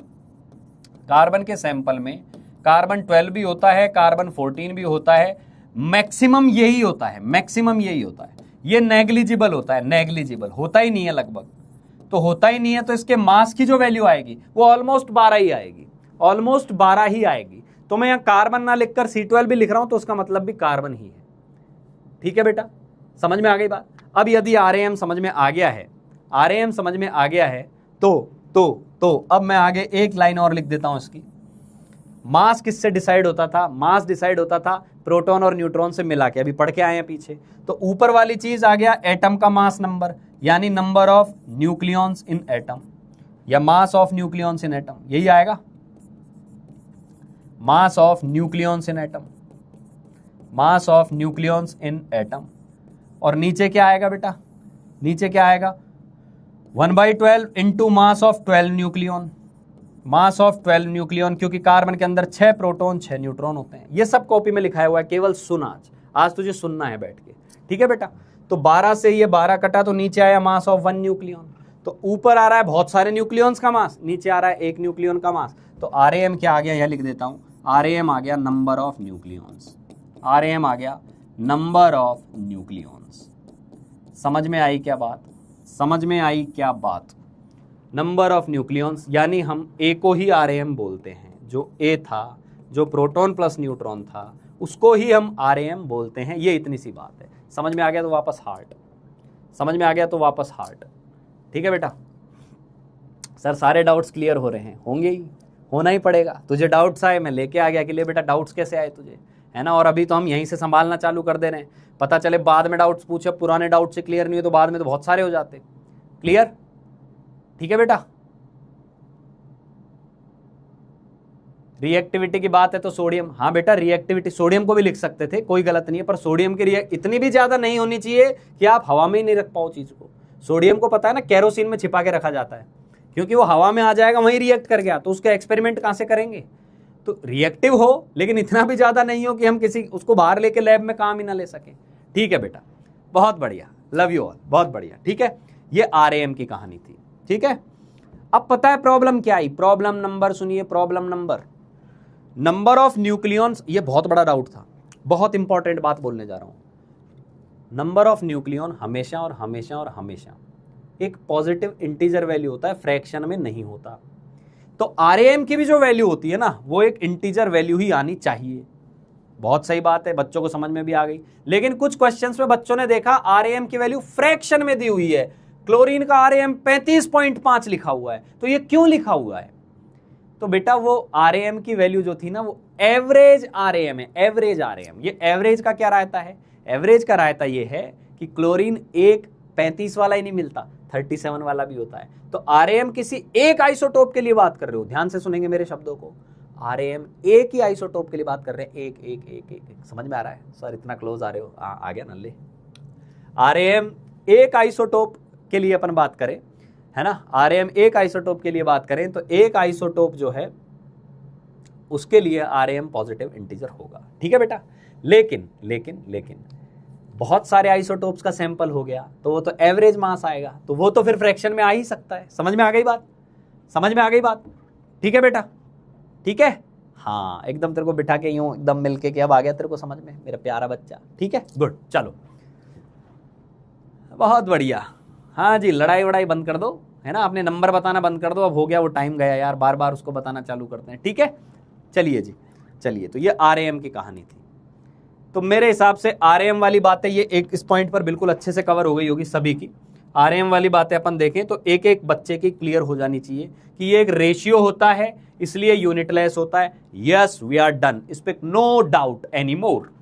रेफरेंस कार्बन को ही लेते हैं, ठीक है, क्योंकि 12 होता है उसका एग्जैक्टली। RAM जो होता है वो क्या होता है? मास of 1 atom divided by 1/12 into mass of, ये बाय लिखा हुआ है, डिवाइडेड लिखा हुआ है। ठीक है, कार्बन 12 ही क्यों लेते हैं? स्टेबल होता है, अबंडेंट होता है, और IUPAC ने बोला है कि भैया हम कार्बन मानेंगे तो हमें भी मानना है। ठीक है, चलो। RAM is normally N integer, हाँ नॉर्मली एन इंटीजर, ध्यान रखना। फ्रैक्शन में कब आएगा? जब वो एवरेज होगा। ठीक है, ठीक है, हाँ जी, चलो बहुत बढ़िया।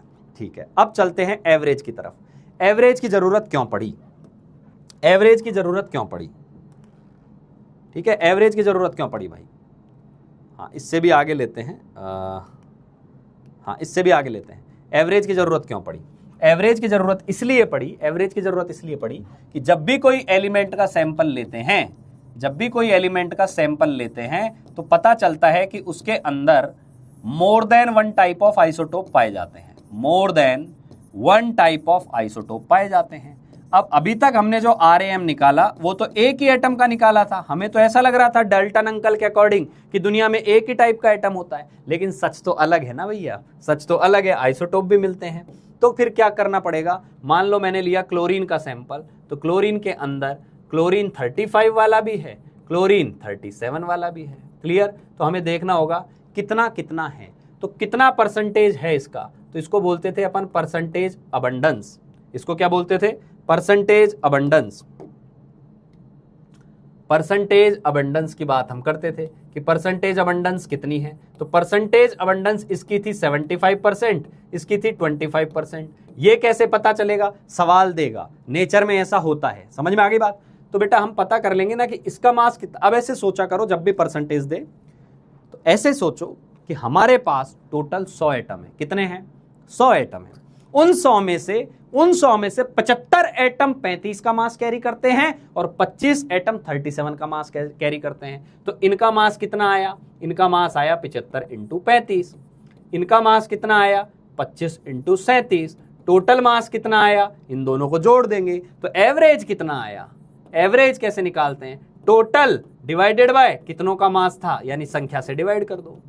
यही तो करते थे, तो 100 से डिवाइड कर देते थे, वैल्यू आ जाती थी 35.5। हम बोलते थे फ्रैक्शन में आ रहा है तो ये एवरेज है। तो यहां से एक फॉर्मूला बना दिया था एवरेज वाला। क्या फॉर्मूला बना दिया था एवरेज का? क्या सभी को समझ में आ रहा है बेटा एवरेज एटॉमिक मास क्या होता है? एवरेज का फॉर्मूला बना दिया गया था कि किसी भी एटम का जो मास है उसकी अबंडेंस से उसको गुणा करो, अबंडेंस से गुणा करो, डिवाइडेड बाय 100 कर दो। क्लियर? यदि ये बातें समझ में आ गई है, हार्ट बराबर चलते रहें, शानदार लिखते चलता रहना चाहिए, मक्खन चलते रहना चाहिए, है ना। तुम्हारे जीवन में जो उमंगे चल रही है, तरंगे चल रही हैं, अच्छा फील हो रहा है, वो बातें लिखते रहें। समझ में आ गया तो कल वो जो डाउट वाले चैनल पे तुमने लिखा है ना यार, मतलब हम लोग रात को इतनी देर तक बैठ के उनको एनालाइज करते रहो, खुश होते रहे कि यार मजा आ गया यार। मिशन जीत पे जो मेहनत सभी टीचर्स ने, सभी फैकल्टीज ने, पूरी टीम ने, है ना, नॉट ओनली टीचर्स, जो यहाँ सभी लोग बैठे हुए हैं, सबने एक एक आदमी ने मिलकर ये चाहा कि इस बच्चे का भला हो, वो होते हुए दिखाई दे रहा है। वो प्यार हमने उस फीडबैक के अंदर पढ़ा, उस फॉर्म के अंदर, मजा आ गया यार। हर कोई इतनी चीजें लिख रहा था ना कि अच्छे से नींद ही नहीं आ पाई, सपने में भी बच्चे दिख रहे थे मिशन जीत के। ठीक है, बहुत बढ़िया बेटा, ठीक है भाई, ठीक है, चलो चलो जी। तो ये एवरेज एटॉमिक मास का फॉर्मूला है। अब एवरेज एटॉमिक मास की बातें लिख देते हैं। क्या बातें थी, क्यों जरूरत पड़ी? अब सारे डाउट्स के सॉल्यूशन आ रहे हैं। क्यों जरूरत पड़ी? क्योंकि मोस्ट एलिमेंट्स हैव आइसोटोप्स। ठीक है भाई, 170 बच्चों को समझ में नहीं आया था, अभी वो 170 चुपचाप यहां आ गए होंगे और लिख रहे होंगे कि अब आ गया सर, अब आ गया। अब आ गया का मतलब है कि डाउट क्लियर हो गया। क्लियर? ठीक है।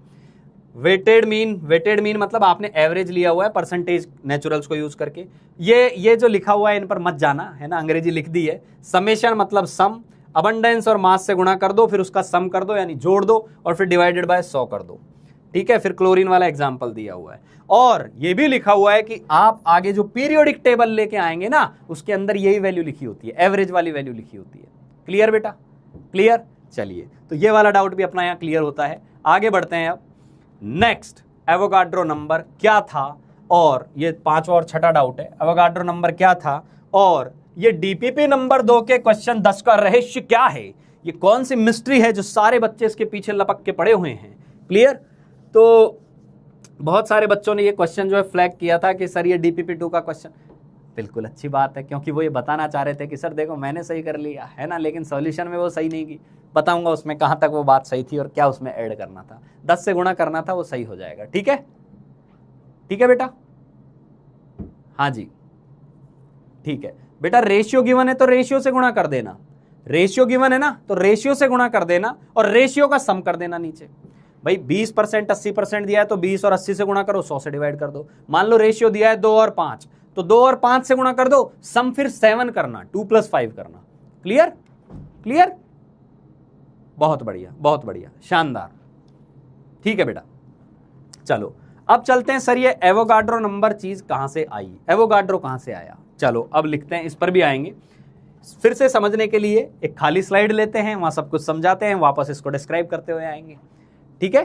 क्या हमें पीरियोडिक टेबल पूरा पढ़ना है? आएगा भाई, पूरा चैप्टर है आगे, है ना। तीसरा चैप्टर अपन पीरियोडिक टेबल ही पढ़ रहे होंगे, तब तेरे से मैं बोलूंगा कि ये बहुत जबरदस्त टेबल है, ये तेरे जीवन में बहुत काम आने वाली है, इसको भी लाके चिपका ले बोर्ड के सामने, जहां भी पढ़ रहा है, मतलब टेबल के सामने। ठीक है? चलो तो समझते हैं इसको। याद करो, मैंने एक फॉर्मूला लिखवाया था, यहीं से सारी चीजें अब क्लियर होने वाली है। नंबर ऑफ स्पीशीज निकालनी है किसी भी सैंपल में, तो कैसे निकालेंगे? तो मैंने बॉल वाला एग्जाम्पल दिया था, याद आ रहा होगा सभी को, कि किसी भी चीज का नंबर निकालना है तो क्या करो, उस सैंपल का जो भी मास दिया हुआ है, मास ऑफ सैंपल, टोटल सैंपल का जो मास दिया हुआ है, टोटल मास ऑफ सैंपल जो दिया हुआ है, उसको डिवाइड कर दो किससे, मास ऑफ वन स्पीशीज से। याद आ रहा है बॉल वाला एग्जांपल, याद आ रहा है बॉल वाला एग्जांपल। ये मैंने आपको एक चीज पढ़ाई थी सभी को, ठीक है। हाँ, तो क्या पढ़ाया था मैंने, ये एग्जांपल दिया था कि मान लो mass of one ball is 25 gram, let's मान लेते हैं, and mass of sample of balls आपको दिया हुआ है 1500। तो बताओ नंबर ऑफ बॉल कितनी होंगी, फटाफट बताओ। यहीं से अपन एवोगाद्रो पे चलेंगे, यहीं से मोल पे चलने वाले हैं, फटाफट बताओ। हाँ जी, अरे आएंगे, जीएम पे भी आएंगे, जीएमएम पे भी आएंगे, सब पे आएंगे, टाइम है भी अपने पास। यहीं से इसी वाली स्लाइड से सब कुछ जुड़ने वाले हैं। फटाफट आ जाओ, आंसर दो इसका, आंसर दो। हाँ आ गया, 60 आई। कैसे आई, कैसे निकाली सर? बहुत सिंपल तरीका है। टोटल मास जो था 1500, उसको डिवाइड कर दिया था हमने किससे, 25 से डिवाइड किया तो 60 बॉल आ गई। तो बालक मान ले मुझे सैंपल ऑफ एटम्स दे दिया जाए, अब तू बताएगा ये, if sample of atoms is given, एक सैंपल भरा हुआ है, सैंपल ऑफ एटम्स मुझे गिवन है, एटम्स इज गिवन, और तेरे से पूछ ले नंबर ऑफ एटम्स निकालो, तो क्या फॉर्मूला लगाएगा? नंबर ऑफ एटम्स निकालो तो क्या फॉर्मूला लगाएगा? तो लगाऊंगा मैं sir mass of total atoms divided mass of one atom. यही तो कर रहे थे, तो हमें क्या मिल जाएगा? एटम्स की संख्या मिल जाएगी। अच्छा, इसी की जगह मान लो सैंपल में मॉलिक्यूल्स भरे हुए हैं, तो नंबर ऑफ मॉलिक्यूल कैसे निकालेंगे? नंबर ऑफ मॉलिक्यूल निकालेंगे mass of total molecule divided by mass of one molecule. ऊपर मॉलिक्यूल नीचे भी मॉलिक्यूल, ऊपर एटम नीचे भी एटम। कल को मैं यहां लिख दूं कि इसमें टोटल इतने इलेक्ट्रॉन भरे हुए हैं, तो mass of total electron divided mass of one electron. मैं बोल दूं इसमें इतने प्रोटॉन भरे हुए हैं, mass of total proton divided by mass of one proton. मैं बोल दूं इतने आयंस भरे हुए हैं, तो मैंने इसीलिए बोल दिया स्पीशीज की, स्पीशीज कुछ भी हो सकती है, और मैं यहां स्पीशीज ही लिख के चलूंगा। क्या ये बात सभी को समझ में आई? सभी को समझ में आ गई ये बात? ठीक है जी, ठीक है, बहुत बढ़िया। तो अब देखते हैं, जब ये बात समझ में आ गई तो अब तू ये क्वेश्चन भी कर ले जाएगा, फटाफट बताएगा मेरे को। मैंने बोला ध्यान से सुनेंगे, मैंने बोला कि मेरे पास एक सैंपल है जिसके अंदर 280 AMU ऑफ नाइट्रोजन एटम्स है, 280 AMU ऑफ नाइट्रोजन एटम्स हैं। तो बताइए नंबर ऑफ नाइट्रोजन एटम्स कितना है? मास दिया हुआ है, तो नंबर ऑफ नाइट्रोजन एटम्स कितना है? बेटा ग्राम एटॉमिक मास और मोलर मास के डिफरेंस पे आऊंगा, इतना परेशान क्यों हो रहे हो? अभी है ना, आगे भी स्लाइड है, अभी बहुत कुछ है, सब चीजें आ रही हैं, gram atomic, gram molecular, molar mass, सब आएगा, है ना। सब्र करना पड़ेगा यार, थोड़ा सा जो पढ़ा रहा हूं उसको समझ। 280 AMU ऑफ नाइट्रोजन एटम्स हैं, तो नंबर ऑफ नाइट्रोजन एटम क्या आएगा?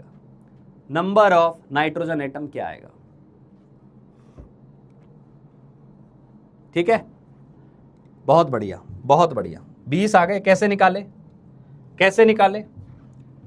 तो आपने बोला सर नंबर कैसे निकालेंगे, नंबर ऑफ एटम्स कैसे निकालेंगे?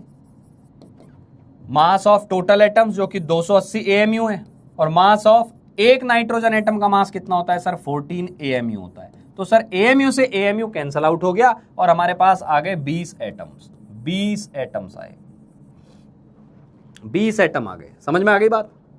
20 एटम आ गए, ठीक है। 20 Na नहीं आए हैं, कुछ लोग Na लिख रहे हैं, अभी कहाँ है Na? यहाँ तो सब कुछ कट गया, बच्चे कहाँ हैं यहाँ पर Na? बस यही डाउट था, इसी डाउट को पूरा कर रहे हैं, अभी आ रहा हूं मैं इसी पर ही, ठीक है। 20 एटम आए हैं। अब अगली बार मैंने लिखा 280 ग्राम ऑफ नाइट्रोजन एटम्स, क्या सेम आंसर आएगा या अलग आएगा? क्या सेम आंसर आएगा या अलग आएगा? क्या सेम आंसर आएगा या अलग आंसर आएगा? अरे हाँ बताओ, 280 gram of nitrogen atoms, number of nitrogen atom कितने आएंगे? नंबर ऑफ नाइट्रोजन एटम्स कितने आएंगे? हाँ हाँ हाँ हाँ हाँ हाँ, अब समझ में आ रही है चीजें, अब समझ में आ रही है, अब लोगों के आंसर आ रहे हैं। बहुत सही, अब सही लिखा है तुमने।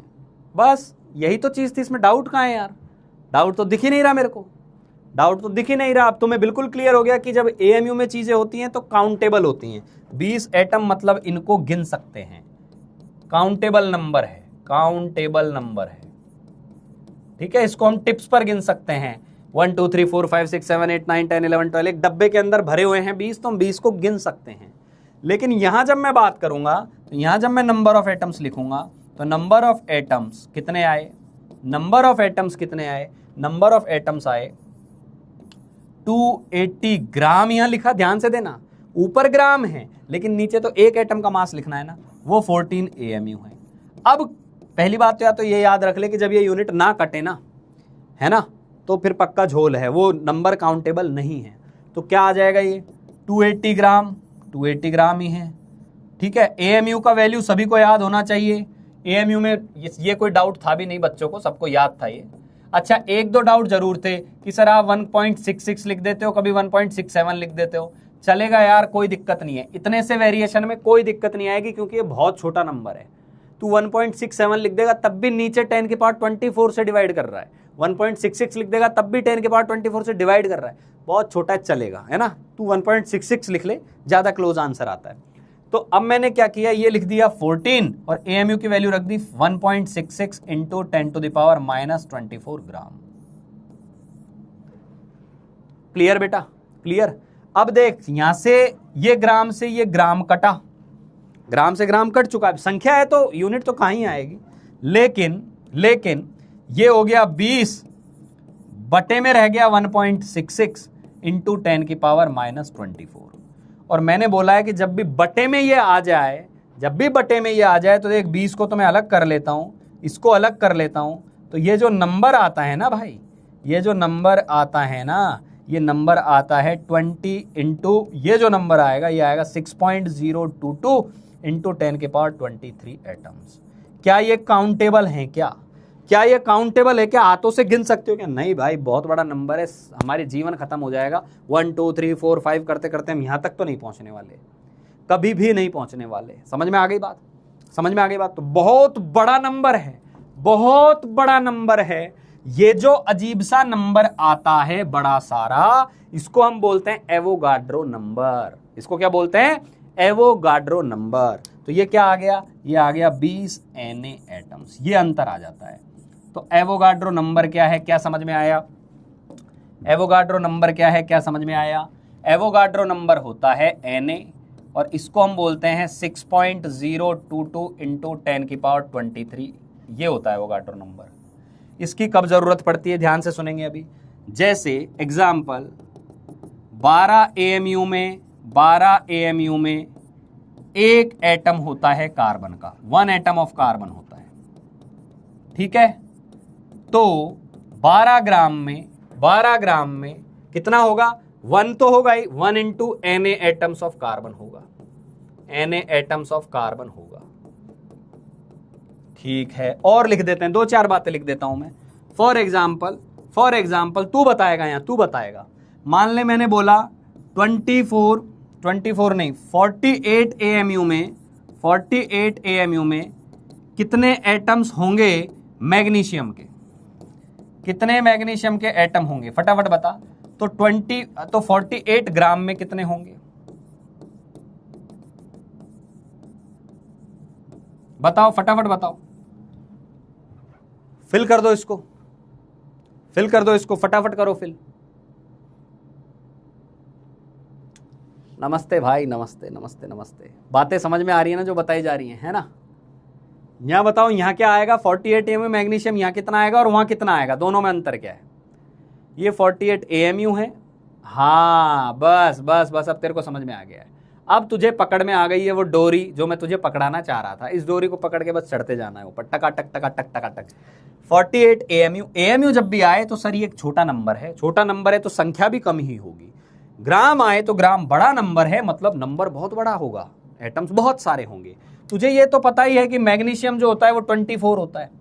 ये तो मुझे पता है कि एटॉमिक मास जो होता है, अब मैं एटॉमिक वेट लिख दूं ना मैग्नीशियम का तो घबराना नहीं है, 24 है, ये याद होना चाहिए। तो 24 होता है तो यहां क्या आएगा, 2 एटम आएगा, ओनली 2 एटम। और यहां क्या आएगा, यहां 2 Na एटम्स आएगा, 2 Na एटम्स। अब मैं इसको 2 Na एटम्स भी बोल सकता हूं, और इस Na नाम की चीज को ही मोल भी बोला जाता है, तो 2 मोल एटम भी बोल सकता हूं। समझ में आई बात, समझ में आई बात, बहुत बढ़िया। अब बताओ कितने लोगों को ये डिफरेंस क्लियर हो गया है कि AMU में वजन दिया होता है तो क्या मीनिंग होता है, और ग्राम में वजन दिया होता है तो क्या मीनिंग होता है। जितने लोगों को ये समझ में आ गया है उनको टाइप करना है अब आ गया, या अब डन।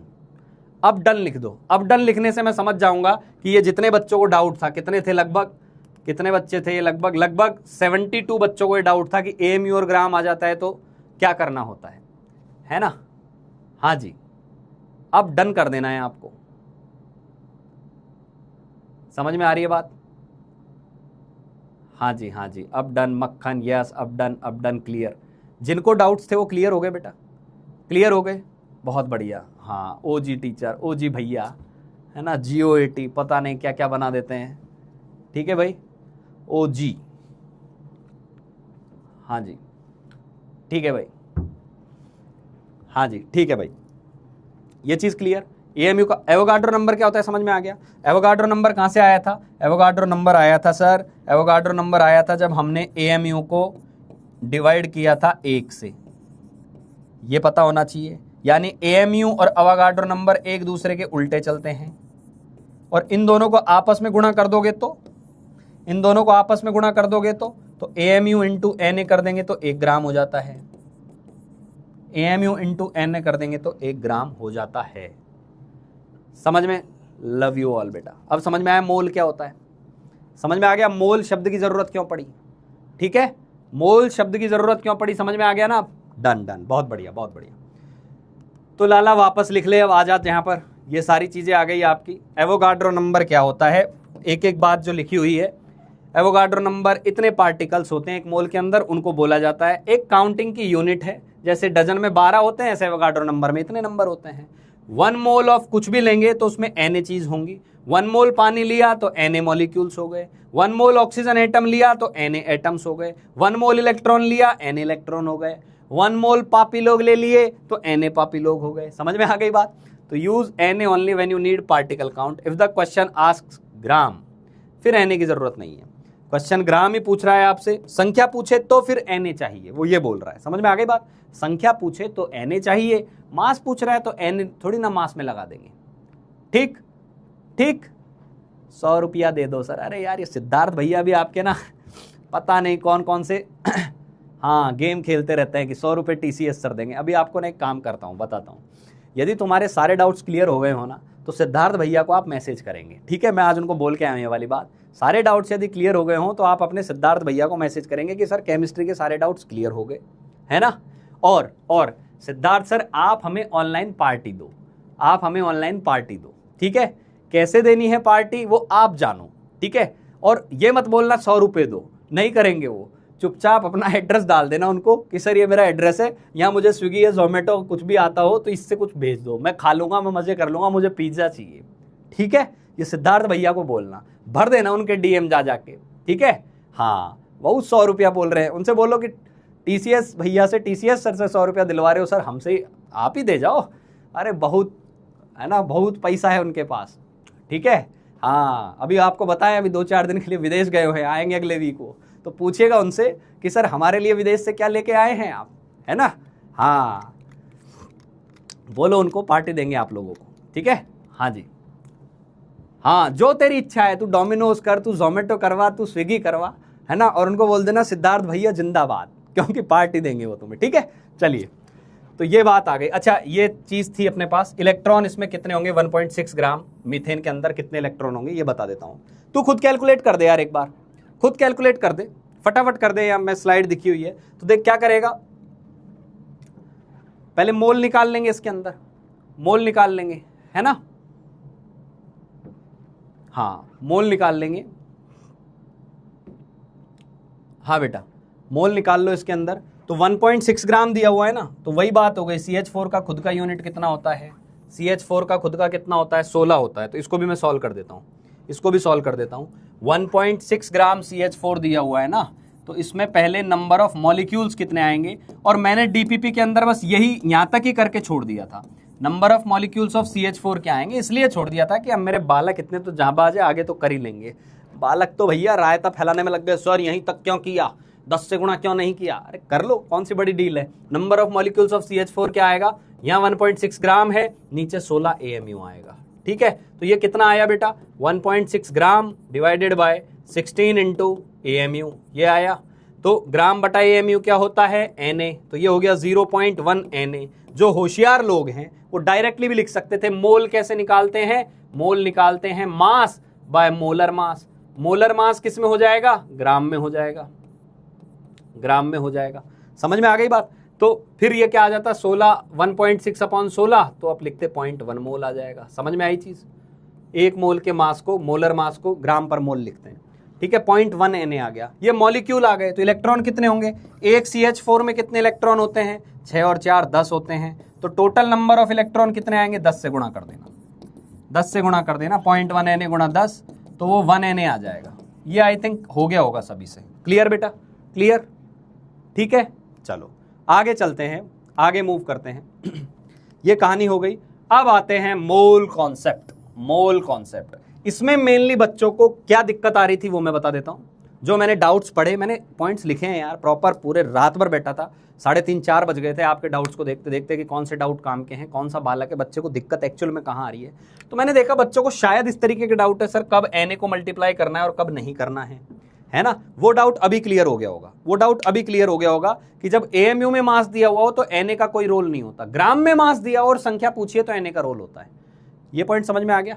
दूसरा, मोल क्या है, मॉलिक्यूल क्या है, एटम क्या है, सर इसमें बड़ा कंफ्यूजन रहता है, अब तो होना ही नहीं चाहिए। एटम अलग चीज है, मॉलिक्यूल अलग है, और मोल एक संख्या का नाम है, ठीक है। मैं ये बोल सकता हूं 1 मोल एटम, तो इसका मतलब क्या हो जाएगा, एटम भी 1 मोल हो सकते हैं, हाँ हो सकते हैं। तो इसका मतलब क्या होगा, अच्छा एक हो गया 1 एटम। 1 एटम का मतलब सच में एक ही अकेला एटम, ये एक atom, single atom, single atom है ये, सिंगल एटम, तो उसको 1 एटम बोला।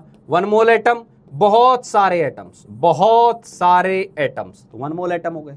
मॉलिक्यूल, एक मॉलिक्यूल, एक मॉलिक्यूल का मतलब क्या हो गया, मान लो जैसे एक मॉलिक्यूल ले लिया हमने, H2O ले लिया, H2O ऐसा होता है आपको पता होगा, तो ये एक डब्बे के अंदर रखा हुआ है, ये 1 मॉलिक्यूल है। एक मोल मॉलिक्यूल हो तो मैं इतने मॉलिक्यूल बना भी नहीं सकता डब्बे के अंदर, बस आप भावनाएं समझ जाओ, इसका मतलब हो जाएगा ऐसे मॉलिक्यूल Na टाइम्स आ जाएंगे। तो ये इस तरीके के छोटे छोटे कंफ्यूजन थे, आई थिंक टर्मिनोलॉजी नाम से दिक्कत हो रही होगी। क्लियर हुआ क्या, क्लियर होता जाए तो दिल बराबर चलते रहने चाहिए, है ना, ठीक है बेटा। चलो फिर एक ये था कि सर मास, मोल और इनका पार्टिकल्स का कन्वर्जन क्या होता है, ये तो फॉर्मूला था बेटा, ये तो फॉर्मूला था, 2 फॉर्मूले बताए थे। हालांकि ये वाले जो डाउट्स हैं वो लेक्चर 6 में आके बच्चों के क्लियर हो गए थे, क्लियर। लेक्चर 6 में आते आते बच्चों ने दे दनादन मास से मोल निकाला, मोल से पार्टिकल निकाले, लेकिन लेक्चर 5 तक उसको थोड़ा भारी लग रहा था, तो हमने लेक्चर 6 में खूब जम के प्रैक्टिस की थी और आई थिंक ये चीजें क्लियर हो गई थी। फिर अपन आते हैं, हाँ फॉर्मूला कब कौन सा अप्लाई करना है ये अभी मैं समझा रहा हूं। अगेन, मोलर मास और मॉलिक्यूलर मास एक ही बात है क्या, एक ही बात है क्या, हाँ समटाइम्स एक क्यों आ जाती है ये बता रहा हूं तेरे को, ध्यान से सुनना, ध्यान से सुनना। मॉलिक्यूलर मास जब वो लिखता है ना, मॉलिक्यूलर मास, मॉलिक्यूलर मास जब वो लिखता है 2 तरीके से लिखता है। तो मॉलिक्यूलर मास लिखा हुआ है मान ले, और लिख दिया, मान लो जैसे पानी की बात करें तो पानी का वो लिख देगा 18 AMU। तो तुझे ये बात समझ में आनी चाहिए कि AMU में लिखा है ना, तो एक मॉलिक्यूल का मास है, एक मॉलिक्यूल का मास है, समझ में आ गई बात। और कई बार वो इसी को क्या लिख देगा, इसी को क्या लिख देगा, मान लो उसने लिखा मोलर मास, मोलर मास लिखा, तो बेटा अब तो तुझे समझ में आई गई कि 18 ही आएगा पर ग्राम में आएगा, 18 ही आएगा पर ग्राम में आएगा, और ग्राम कितना, 1 मोल का है वो, 1 मोल का, इसलिए मोलर मास की यूनिट होती है 18 ग्राम पर मोल, ठीक है। बहुत बढ़िया, बहुत बढ़िया। तो मॉलिक्यूलर मास एक मॉलिक्यूल का मास, मोलर मास एक मोल मॉलिक्यूल का मास, समझ में आ गई बात। सवाल क्या करता है, सवाल हो सकता है 18 लिख के ही छोड़ दे, यूनिट दे ही ना। वो क्यों नहीं देगा यूनिट? वो आपके ऊपर छोड़ देता है सवाल कि मैं ये जानना चाहता हूं कि तुझे एएमयू यूज करना है कि ग्राम यूज करना है। ठीक है, तो अब वो तेरी अप्रोच है कि तुझे मोल निकालने हैं तो तुझे ग्राम वाला यूज करना है, तुझे मोल नहीं निकालने, तुझे डेटा एएमयू में दिया हुआ है तो तू एएमयू वाला यूज कर। पॉइंट समझ में आ गया बेटा? समझ में आ गया? ये छोटे छोटे मोल के आपके डाउट्स थे और इनको भी मैं केटर कर ले रहा हूं, मोल पे चल रहा हूं अभी फटाफट। तो एक तो चीज थी कि मोल के क्या क्या नाम होते हैं, मोल के क्या क्या नाम होते हैं। तो पहली बात तो 1 मोल क्या हो गया? 1 मोल हो गया 6.022 इंटू 10⁻23, ये 1 मोल होता है। इसी को हम क्या बोलते हैं? Na भी बोलते हैं। बहुत अच्छी बात है। तो यहां से एक फॉर्मूला बन गया था। क्या फॉर्मूला बन गया था? मान लो Na एटम्स हैं तो कितने मोल हैं? Na एटम्स है तो कितने मोल हैं? 1 मोल है। 5 Na एटम्स हैं तो कितने आएंगे? 5 Na एटम्स, या एटम्स हटाओ, स्पीशीज कर देते हैं इसको। Na स्पीशीज है तो 1 मोल है, Na स्पीशीज है तो 1 मोल है, तो 5 Na स्पीशीज हैं तो क्या होगा? तो सर 5 मोल होंगे। कैसे निकाला? 5 Na बटा Na, तो 5 मोल आ गया। मान लो किसी ने बोला 50 Na है तो यहां से एक फॉर्मूला आ गया कि नंबर ऑफ मोल निकालने हो, ये सारी चीजें लेक्चर में बहुत अच्छे से समझाई गई हैं। नंबर ऑफ मोल निकालने हो तो जो भी स्पीशीज आपको दी हुई है, नंबर ऑफ स्पीशीज, उनको ऊपर लिख दो और उस संख्या को डिवाइड कर दो Na से, उस संख्या को डिवाइड कर दो Na से। ठीक है, ठीक है, मोल निकाल लिए। अब मान लो कई बार सवाल में क्या होगा, मोल दिया होगा और नंबर ऑफ स्पीशीज पूछी होगी, तो नंबर ऑफ स्पीशीज क्या आ जाएगी? नंबर ऑफ स्पीशीज क्या आ जाएगी? जो भी आपने मोल निकाले हैं ना, जो भी तूने मेरे लाले, मेरे लाली, तूने बेटा जो मोल निकाले उसको Na से गुणा कर दे। सिंपल सी बात है यार, एक ही फॉर्मूला है, उल्टा नहीं ऊपर नीचे घूम रहे हैं। समझ में आया? समझ में आया बेटा? समझ में आ गया? समझ में आया तो एकदम हार्ट हार्ट हार्ट हार्ट पम पम पम पम पम करते रहना चाहिए। डन। ये सिंपल सी बात थी। मोल का एक फॉर्मूला ये होता है। इसका मतलब संख्या दे दे, संख्या दे दे तो मोल पे पहुंच जाएंगे, मोल दे दे संख्या पे पहुंच जाएंगे। क्लियर?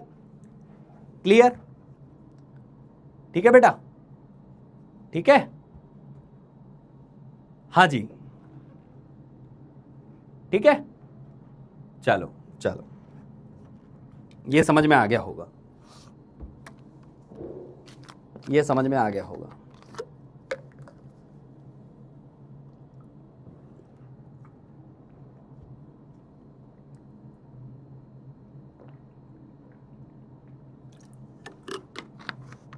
बहुत बढ़िया, बहुत बढ़िया। बस और 15 मिनट, मोल कंप्लीट खत्म करते हैं इसको। ये तो हो गया संख्या से, यानी नंबर से मोल कैसे निकालना है ये समझ में आ गया होगा सभी को। How to calculate mole, how to calculate mole from numbers. तो सवाल में बिल्कुल क्लियर होना चाहिए कि नंबर दिया हुआ है कि मास दिया हुआ है। ठीक है, तो नंबर से कैसे निकालते हैं, ये पूरी कहानी उसकी ये थी। ठीक है, अगले पे चलते हैं। मोल का जो नाम होता है वो 2-3 तरीके के नाम होते हैं। मोल के क्या क्या नाम होते हैं?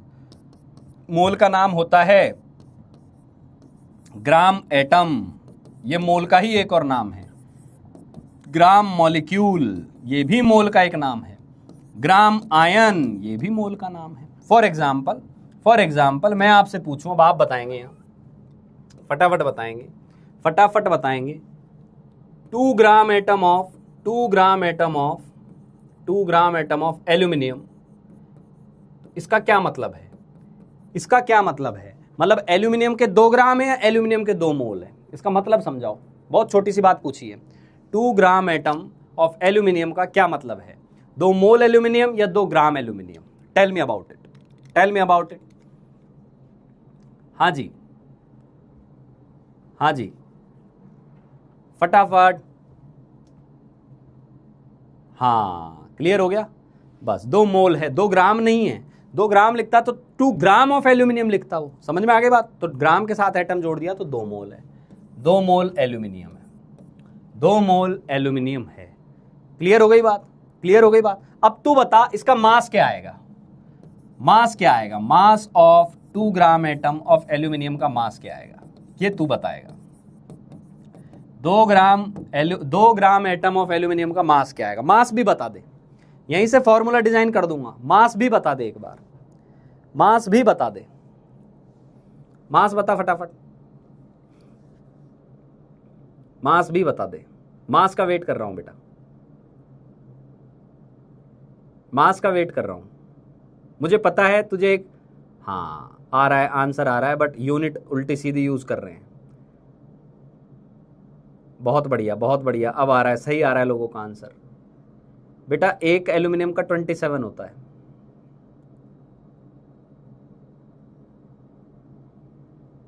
अब तुझे यदि समझ में नहीं आया तो तुझे मोल का कौन सा फॉर्मूला यूज करना है, मोल का कौन सा फॉर्मूला यूज करना है। मोल के दो फॉर्मूले बताए थे, मास वाला फॉर्मूला तुझे याद होना चाहिए कि मोल का फॉर्मूला होता है sir mass divided by molar mass, mass divided by molar mass.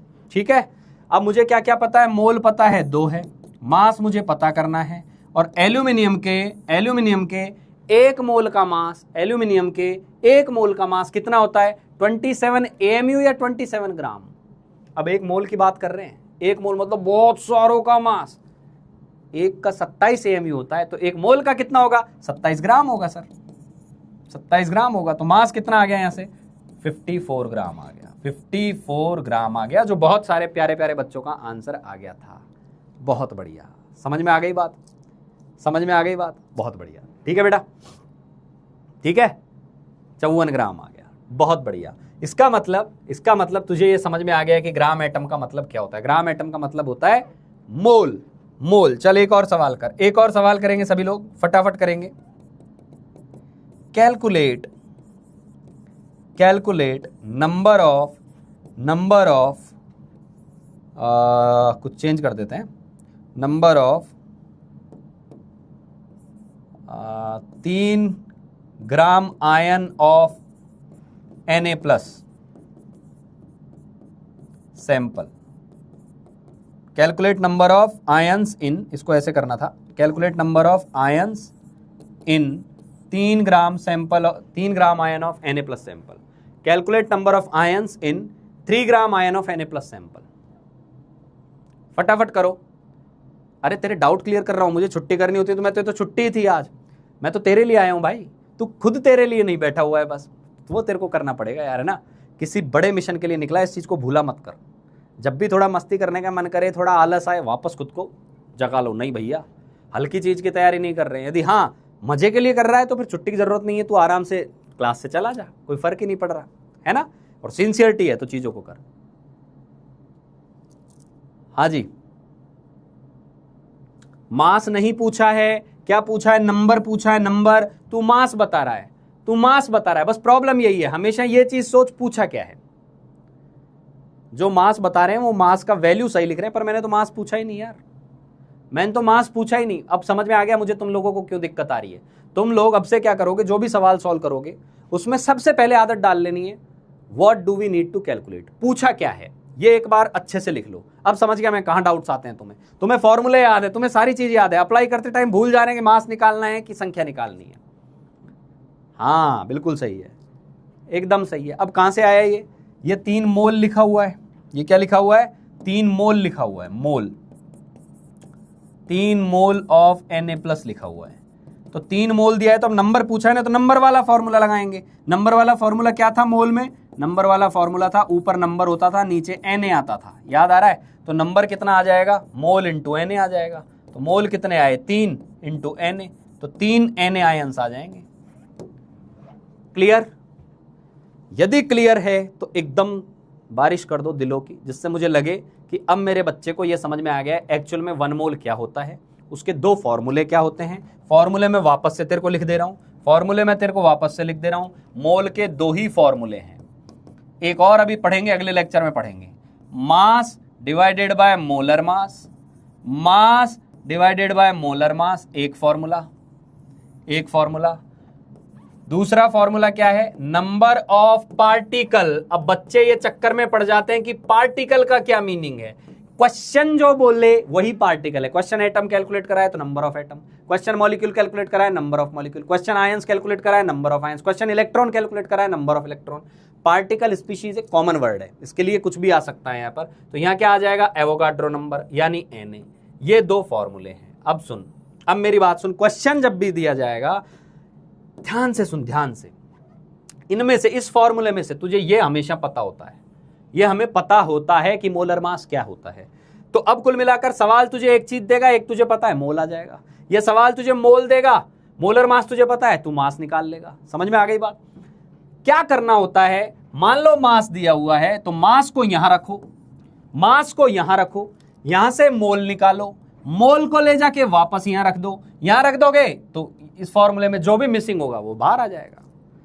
यही चीजें होती है। मैंने मैप भी बताया था कि इसका तरीका क्या होता है। मोल दो चीजों को जोड़ता है, नंबर को और मास को, नंबर ऑफ पार्टिकल को और मास को, नंबर ऑफ पार्टिकल को और मास को, इन दो चीजों को ये जोड़ता है। कैसे जोड़ता है? मास दिया हुआ है तो हम मोल निकाल लेंगे। कैसे निकालेंगे? मोलर मास से डिवाइड कर देंगे मास को, और मोल दिया हुआ है तो मास निकाल लेंगे। कैसे? मोल को गुणा कर देंगे किससे? मोलर मास से। ठीक मेरे लाला, ठीक मेरी लाली, डाउट क्लियर हो रहे हैं? मजा आ रहा है? समझ में आ रही हैं चीजें? 7 दिन का जो भी कचरा दिमाग में था क्लीन हो गया। बहुत अच्छी बात है। नंबर ऑफ पार्टिकल पे जाएंगे तो तुझे क्या करना होगा, नंबर ऑफ पार्टिकल से इधर आना है तो डिवाइड करेगा Na से, और यहां से मोल से नंबर पे जाएगा तो गुणा करेगा Na से। भाई इतनी सी कहानी है, बस तुझे क्वेश्चन में ये पढ़ना आना चाहिए, ये बात समझ में आनी चाहिए कि सवाल यहां बैठा हुआ है या सवाल यहां बैठा हुआ है। बैठा इन दोनों में से कहीं रहेगा, या तो मास देगा नंबर पूछेगा, नंबर देगा मास पूछेगा। जाना कहां हो के? मोल, मास मोल नंबर, नंबर मोल मास, मास मोल नंबर। ये तुझे याद करना पड़ेगा। ये दो फॉर्मूले हैं, एकदम दिमाग में बिठाना पड़ेगा। अब इंटरेस्टिंगली एक चीज और आती है सामने, तू खुद ही बोल देगा अब ग्राम एटॉमिक मास क्या होगा, ग्राम एटॉमिक मास क्या होगा। बस अब रैप अप कर रहे हैं अपन इसको।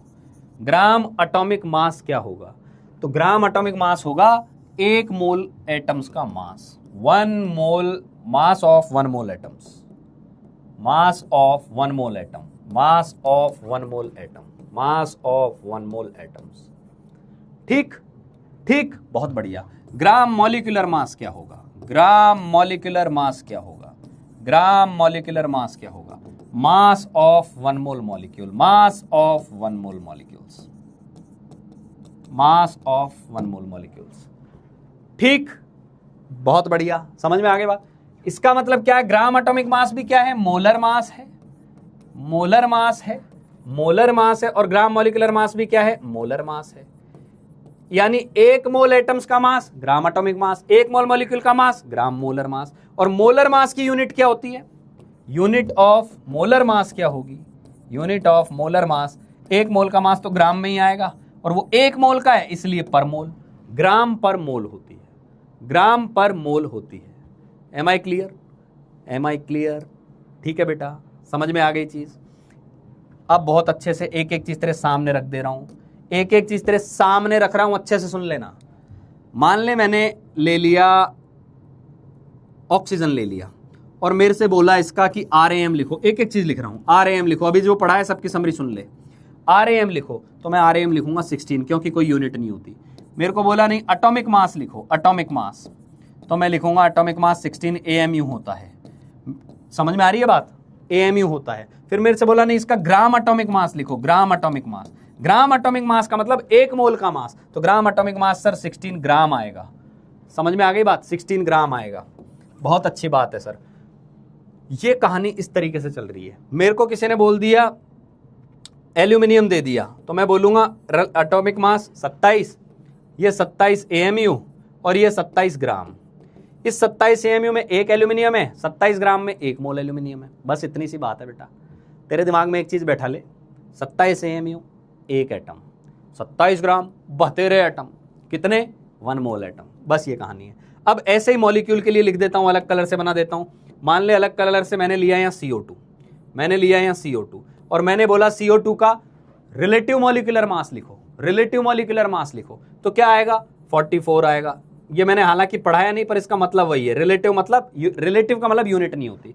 फिर उसने बोला इसका मॉलिक्यूलर मास लिखो, मॉलिक्यूलर मास लिखो, तो मॉलिक्यूलर मास क्या आएगा बेटा? 44 AMU, यानी 1 मॉलिक्यूल का मास। और फिर मैंने लिखा gram molecular mass, gram molecular mass 44 ग्राम, 1 मोल का मास है वो। और ये मॉलिक्यूल था इसलिए यहां मॉलिक्यूलर शब्द यूज हो रहा है। क्लियर बेटा, एकदम मक्खन की तरह सारे डाउट्स क्लियर हो गए हैं तेरे। यहाँ H2O है ना, तो सर ये 18 AMU और ये 18 ग्राम। कितने लोगों को मोल, मॉलिक्यूलर मास, GMM, GM बिल्कुल क्लियर हो गया? डाउट क्लियर्ड लिख दो, डाउट क्लियर्ड चाहिए मेरे को चैट में, है ना। मैं चैन से तभी सोऊंगा भाई, मैं तेरे लिए मेहनत करके लाया हूं कि हाँ मेरा बच्चा कहाँ कहाँ अटक रहा था, वो चीजें उसको बिल्कुल अच्छे से क्लियर हो जानी चाहिए। हाँ हो गया, डाउट क्लियर्ड चाहिए मेरे को। और अभी भी कोई डाउट रह गया है तो मैं, तू यहीं पूछ, मैं बैठ के अभी तुझे समझाऊंगा। डाउट क्लियर्ड, डाउट क्लियर्ड, ठीक है, डाउट क्लियर्ड और नॉट। बहुत बढ़िया, बहुत बढ़िया। तो भाई ये कहानी थी अपनी जो मैं तुम्हें एक्सप्लेन कर चुका हूं। Molecular mass, gram atomic mass, gram molecular mass, सारी बातें बहुत अच्छे से समझा दी है। ये जो लिखा हुआ है वो भी वही लिखा हुआ है जो मैंने एक्सप्लेन किया है, कुछ नया इसके अंदर नहीं है।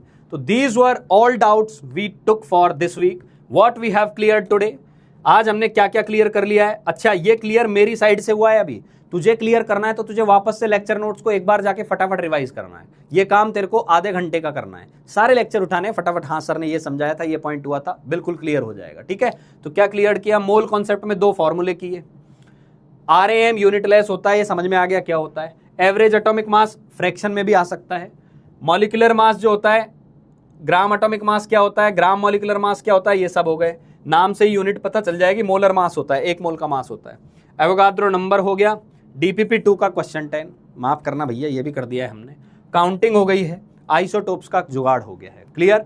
तो it was all about. And तुम्हारे जो शब्द है ना यार, बहुत मैटर करते हैं। मैं सारे कमेंट तो नहीं उठा के ला पाया, बहुत बड़े बड़े लिखे हुए थे, बच्चों ने बहुत सारा प्यार दिया था, बट मेरे को जो मिले छोटे छोटे क्रिस्पी, जिनको मैं एक स्क्रीन पे दिखा सकूं, क्या शब्द लिखे हैं यार आप लोगों ने, ये बहुत कम है। मतलब इसको मैं यदि 1000 से गुणा कर दूं ना, इतने कमेंट्स भरे थे उसके अंदर, उस फॉर्म के अंदर। लवली चीजें लिखी हुई थी आपने। All teachers are diamond but और भैया is Kohinoor, obviously he is very good teachers, हीरे से भी ज्यादा अच्छे टीचर्स हैं, है ना। ये मतलब इस तरीके की बातें आपने लिखी थी और मजा आ गया पढ़ के। और एक ने तो बड़ा क्रिएटिव लिखा था, है ना, कोई गुजरात का बच्चा है जिसने लिखा था error no doubts found because TCS sir teachers is very good. और मुझे लगा था इसको पढ़ के कि यार कोई एरर आती है उसकी ऐप में, लेकिन ही इज क्रिएटिव, उसने अलग अंदाज से चीजें पेश की। बहुत बढ़िया।